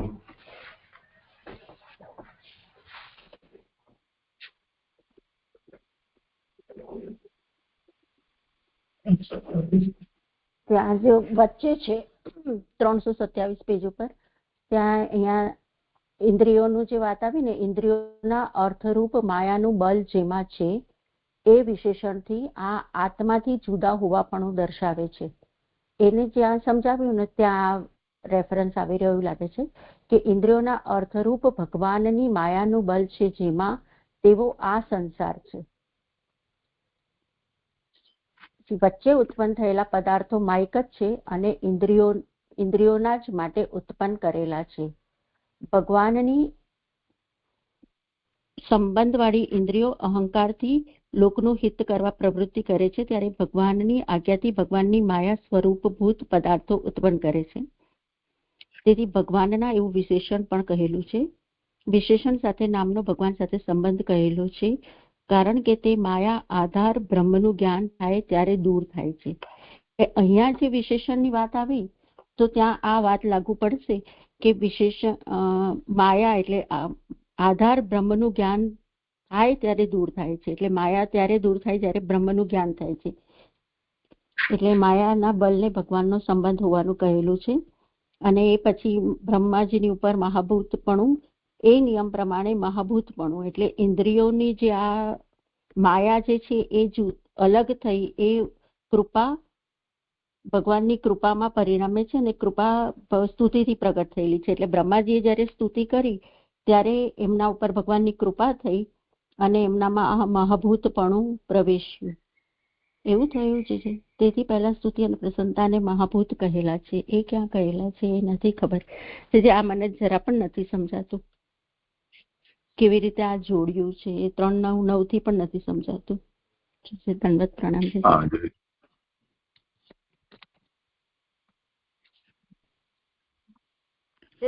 બોલો ભાનુભાઈ. હા, પ્રણામ. આ બ્રહ્મા સર્વની સમષ્ટિ છે, તો હવે બ્રહ્માજી ભૂત પણ થયા, બ્રહ્માજી બુદ્ધિરૂપ પણ થઈ ગયા, હવે સૃષ્ટિ રચશે.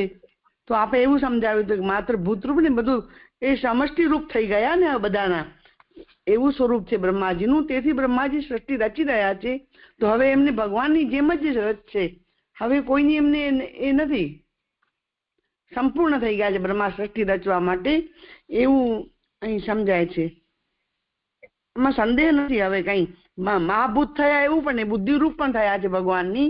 તેથી સરસ, આટલું સમજાયું. આ 44માં આ છે ને, આ છેલ્લા 44માં શ્લોકમાં બધું આનું નિરૂપણ આવી ગયું છે. 9મા શ્લોકના છેલ્લા શ્લોકમાં જો કરી લે તો થઈ જાય એવું સમજાય છે મને. પ્રણામ સર. તમે જે કહ્યું એ મને સમજાયું કે બ્રહ્માજી હવે મહાભૂત થયા, પણ જે આખી જે પ્રોસેસ કીધી છે ને આ જે પહેલી કારિકામાં, આવી રીતે એમ કરીને છેલ્લે ભગવાન બ્રહ્મા બુદ્ધિરૂપ થયા અને મહાભૂત રૂપ થયા, એ પ્રોસેસ નથી સમજાતી. એનું પૂછી રહી હતી કે કેવી રીતે આ પ્રોસેસ થઈને આ જે પ્રોસેસ ભગવાનમાં છે તે બ્રહ્માજીમાં અવતરિત થઈ છે. હવે બ્રહ્માજી એને અવતાર આપશે, બધાને એ જન્મ ઉત્પન્ન કરશે.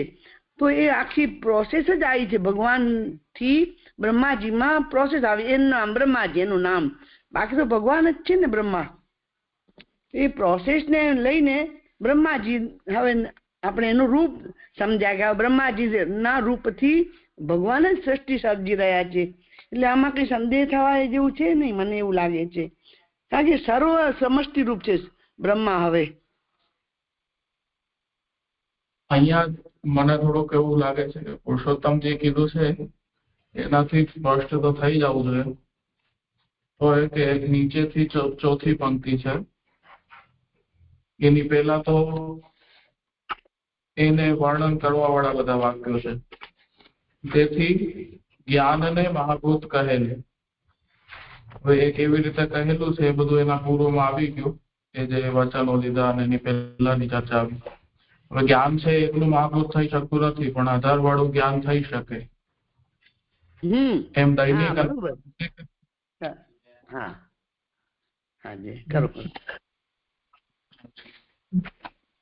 દૈનિક અને માનસિક સૃષ્ટિ કહેવાથી જણાય છે. તેથી ભગવાનની કૃપાવાળા બ્રહ્માને જ મહાભૂત કહ્યા. તો જ્ઞાનથી એકલાથી તો કઈ થતું નથી. તો કૃપા સહિતનું જે જ્ઞાન છે એ બ્રહ્મામાં છે. તેથી આ ઘટે છે કે આ બ્રહ્મા બુદ્ધિના અધિદેવ હોવાથી તેમને બુદ્ધિરૂપ કહેલા. તેથી વિરોધ ક્યાંય નથી. એટલે એક કૃપા થઈ અને એક બ્રહ્માનું જ્ઞાન એટલે બુદ્ધિ થઈ. તો બ્રહ્માની બુદ્ધિને મહાભૂત કીધું, પણ જો ભગવાનની કૃપા નહીં હોય તો એ નહીં થાય. એટલે એને ઉપર પ્રસન્નતા વગેરે થી ભગવાનની કૃપાને બતાવે છે. અને બીજું બ્રહ્માનું જે જ્ઞાન છે એને વિશે સમજાવે છે. તો એ રીતે મહાભૂત થયા. અને આને કંઈક આ પંચ મહાભૂત થી આની કોઈ સંગતિ હોય એવું તો અહીંયા જણાતું નથી, જો એવું વિચાર આવે તો.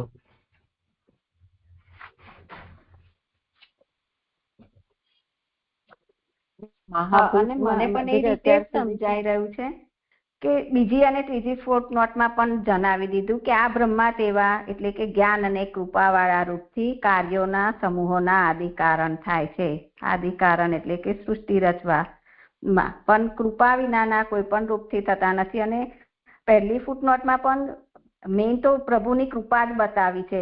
એટલે એ નિયમ પ્રમાણે મહાભૂતપણું ભગવાનની કૃપામાં પરિણમે છે, જે પહેલી ફૂટનોટમાં 5મી લાઈનમાં કહ્યું. અને પછી ત્યાંથી જ કૃપા અને પ્રસન્નતાથી જ એમને જ્ઞાન થાય છે. અને પછી જે લાલનજીએ વાત કરી કે એકલી જ્ઞાન આધાર નથી થતું, એનાથી સૃષ્ટિ રચી. અને પછી છેલ્લા પણ એ જ સમજાવ્યું કે ભગવાનની કૃપાવાળા બ્રહ્માને જ મહાભૂત કહ્યા. એટલે મને તો આ રીતે જ વાત સમજાઈ રહી છે.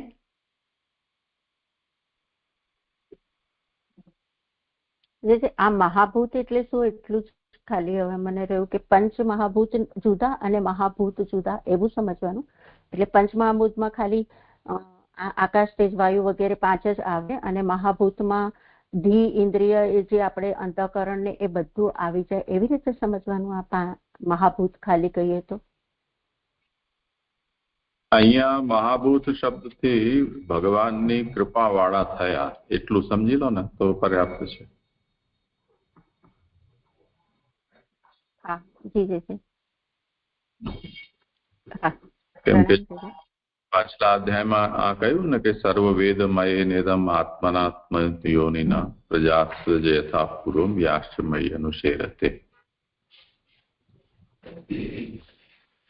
તો આત્મામાંથી ઉત્પન્ન થયેલો તું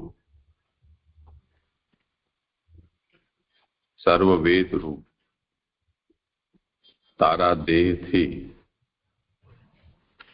પ્રજાને ઉત્પન્ન કર,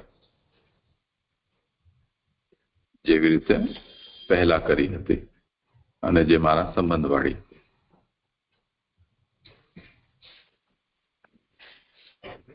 તો બ્રહ્માને જે કંઈ પણ પ્રકટ કરવાનું છે એ પોતામાંથી જ કરવાનું છે. તો એ ભૂતના અર્થ બંને થાય, પ્રાણી પણ થાય અને આ તત્વો પણ થાય. એટલે જડ અને જીવ બંનેને ભૂત શબ્દથી કહેવાય છે.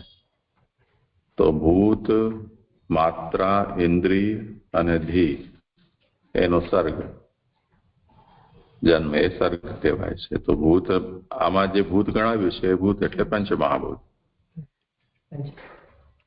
અને ભૂત માત્રમાં ભગવત ભાવ રાખવો, કે ભૂત માત્ર પ્રતિ દયા રાખવી. સર્વભૂતેષુ યહ પશ્યેત. તો આમાં જે ભૂત પદ છે એ જીવવાચક છે. બ્રહ્મા જે છે એ હવે મહાભૂત એટલે બધાની સમષ્ટિ છે. તો જગતના મહાભૂતોની સૃષ્ટિ તો બ્રહ્મા છે. તો આજે પહેલા જે બ્રહ્માને પેદા કર્યો એ બ્રહ્મા એ જે પણ હવે સર્જવાનું છે એ બધાની મહાભૂતોની સૃષ્ટિનો એ એક સમષ્ટિ રૂપ છે, જેના ઉપર ભગવાનની કૃપા થયેલી છે. તો ભગવત કૃપયા યુક્ત તાદૃશો, તે પ્રકારનું અહીંયા નિરૂપણ થયું. અને તે કારણે અસ્ય નિદાનતા, તેથી જે ભગવાનની કૃપાયુક્ત અને ભગવાને એને જે પ્રથમ સૃષ્ટિ તરીકે મહાભૂત રૂપ બનાવ્યા છે, તે કારણે એ અહીંયા બધાના કારણ રૂપ પર થઈ રહ્યા છે. એટલે જેટલા પણ કાર્યભૂતોનું પ્રાકટ્ય હવે પછી બતાવવાનું છે એ બધાનું આદિ કારણ. તો એ અભિપ્રાયથી જ અહીંયા એમને મહાભૂત કહેલા છે. એટલે જ આ શબ્દ થોડો વિચાર માંગી લેવો છે મહાપ્રભુજીનો. એટલે પુરુષોત્તમજી આ પ્રશ્ન ઉભો કર્યો કે બ્રહ્માએ સ્તુતિ કરી અને ભગવાન એના ઉપર પ્રસન્ન થયા. એ પ્રસન્નતાને મહાભૂત કહ્યા. અને પછી બ્રહ્માના જ્ઞાનને પણ મહાભૂત કહ્યું. જે બુદ્ધિ સંબંધ ભગવાન સાથે થયો તો પછી ત્યાં એને મહાભૂત કહી દીધું. અને પહેલા બ્રહ્માને વિરાટ પુરુષની બુદ્ધિ સ્વરૂપ કહ્યા હતા. હવે તમે એને મહાભૂત રૂપ કહી રહ્યા છો. તો આ બધા પરસ્પર વિરુદ્ધ વૃત્તાંત છે કેવી રીતે સંગત થશે? તો એનું સમાધાન આ રીતે કર્યું. અને જે એની આગળ જ કહી રહ્યા છે કે જ્ઞાન એકલું મહાભૂત થઈ શકતું નથી, પણ આધાર વાળું જ્ઞાન થઈ શકે એમ દૈહિક અને માનસિક દૃષ્ટિ. તો દૈહિક એટલે આ આપણે મહાભૂતથી જે દૃષ્ટિ કરશે તે દૈહિક ગણીએ, અને માનસિક એટલે જ્ઞાનથી જે વેદથી કરી રહ્યા છે તે રીતે રૂપ અને નામથી મારો એક પહેલો જે પ્રશ્ન સંબંધી પ્રશ્ન હતો એ અધૂરો થોડોક રહી ગયો. એમાં જ ફરીથી કન્ટિન્યુ કરું છું કે આમાં પહેલો પ્રશ્ન તો એ હતો કે અહીંયા જે પહેલા પૂછેલા પ્રશ્નો એ સંબંધિત હતો કે એનું શું તાત્પર્ય છે. તો એ સમજાયું કે 10મા અધ્યાયમાં એટલે આ જ અધ્યાયમાં પહેલા શ્લોકમાં કે કેવી રીતે કરી સૃષ્ટિ કરી.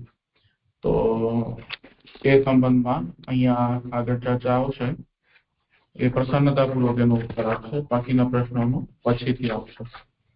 એટલે એ સંબંધમાં બીજો શ્લોક જે આવે છે એની ઉત્થાનિકા આવે છે કે આગળ જે જગતનું નિરૂપણ કરવાનું છે તે પણ ભગવદીય છે એમ જણાવવા માટે નીચેના શ્લોકથી પહેલા પૂછેલા પ્રશ્નનું પણ સ્મરણ કરાવે છે. એટલે આગળ જે જગતનું નિરૂપણ કરવાનું છે તે પણ ભગવદીય છે. એટલે આ પંક્તિ છે ઈ કોને લક્ષ્યમાં રાખીને કહે છે કે પેલો અહીંયા જે 10મા અધ્યાયમાં હવે જે આગળ પહેલા પ્રશ્નના ઉત્તર રૂપ જે સર્ગનું વાત આવશે એ સંદર્ભમાં સમજવી ને કે આગળ જે જગતનું નિરૂપણ કરવાનું છે તે પણ ભગવદીય છે. હા, કરો સમાધાન.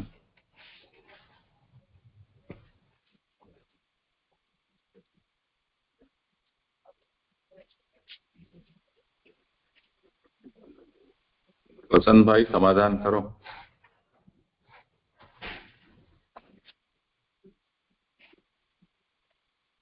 कहाँ चले गए?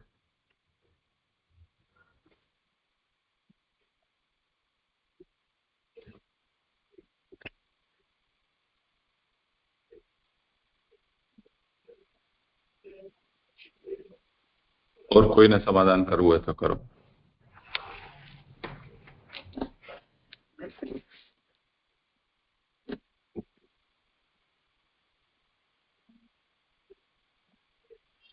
મને તો એવું જ લાગે છે કે પહેલા શ્લોકની જ વાત છે અહીંયાના અધ્યાયનો, અને પછી આગળ જે બીજા પૂર્વનું સ્મરણ કરાવે છે એને અનુક્રમે ઉત્તર આપશે.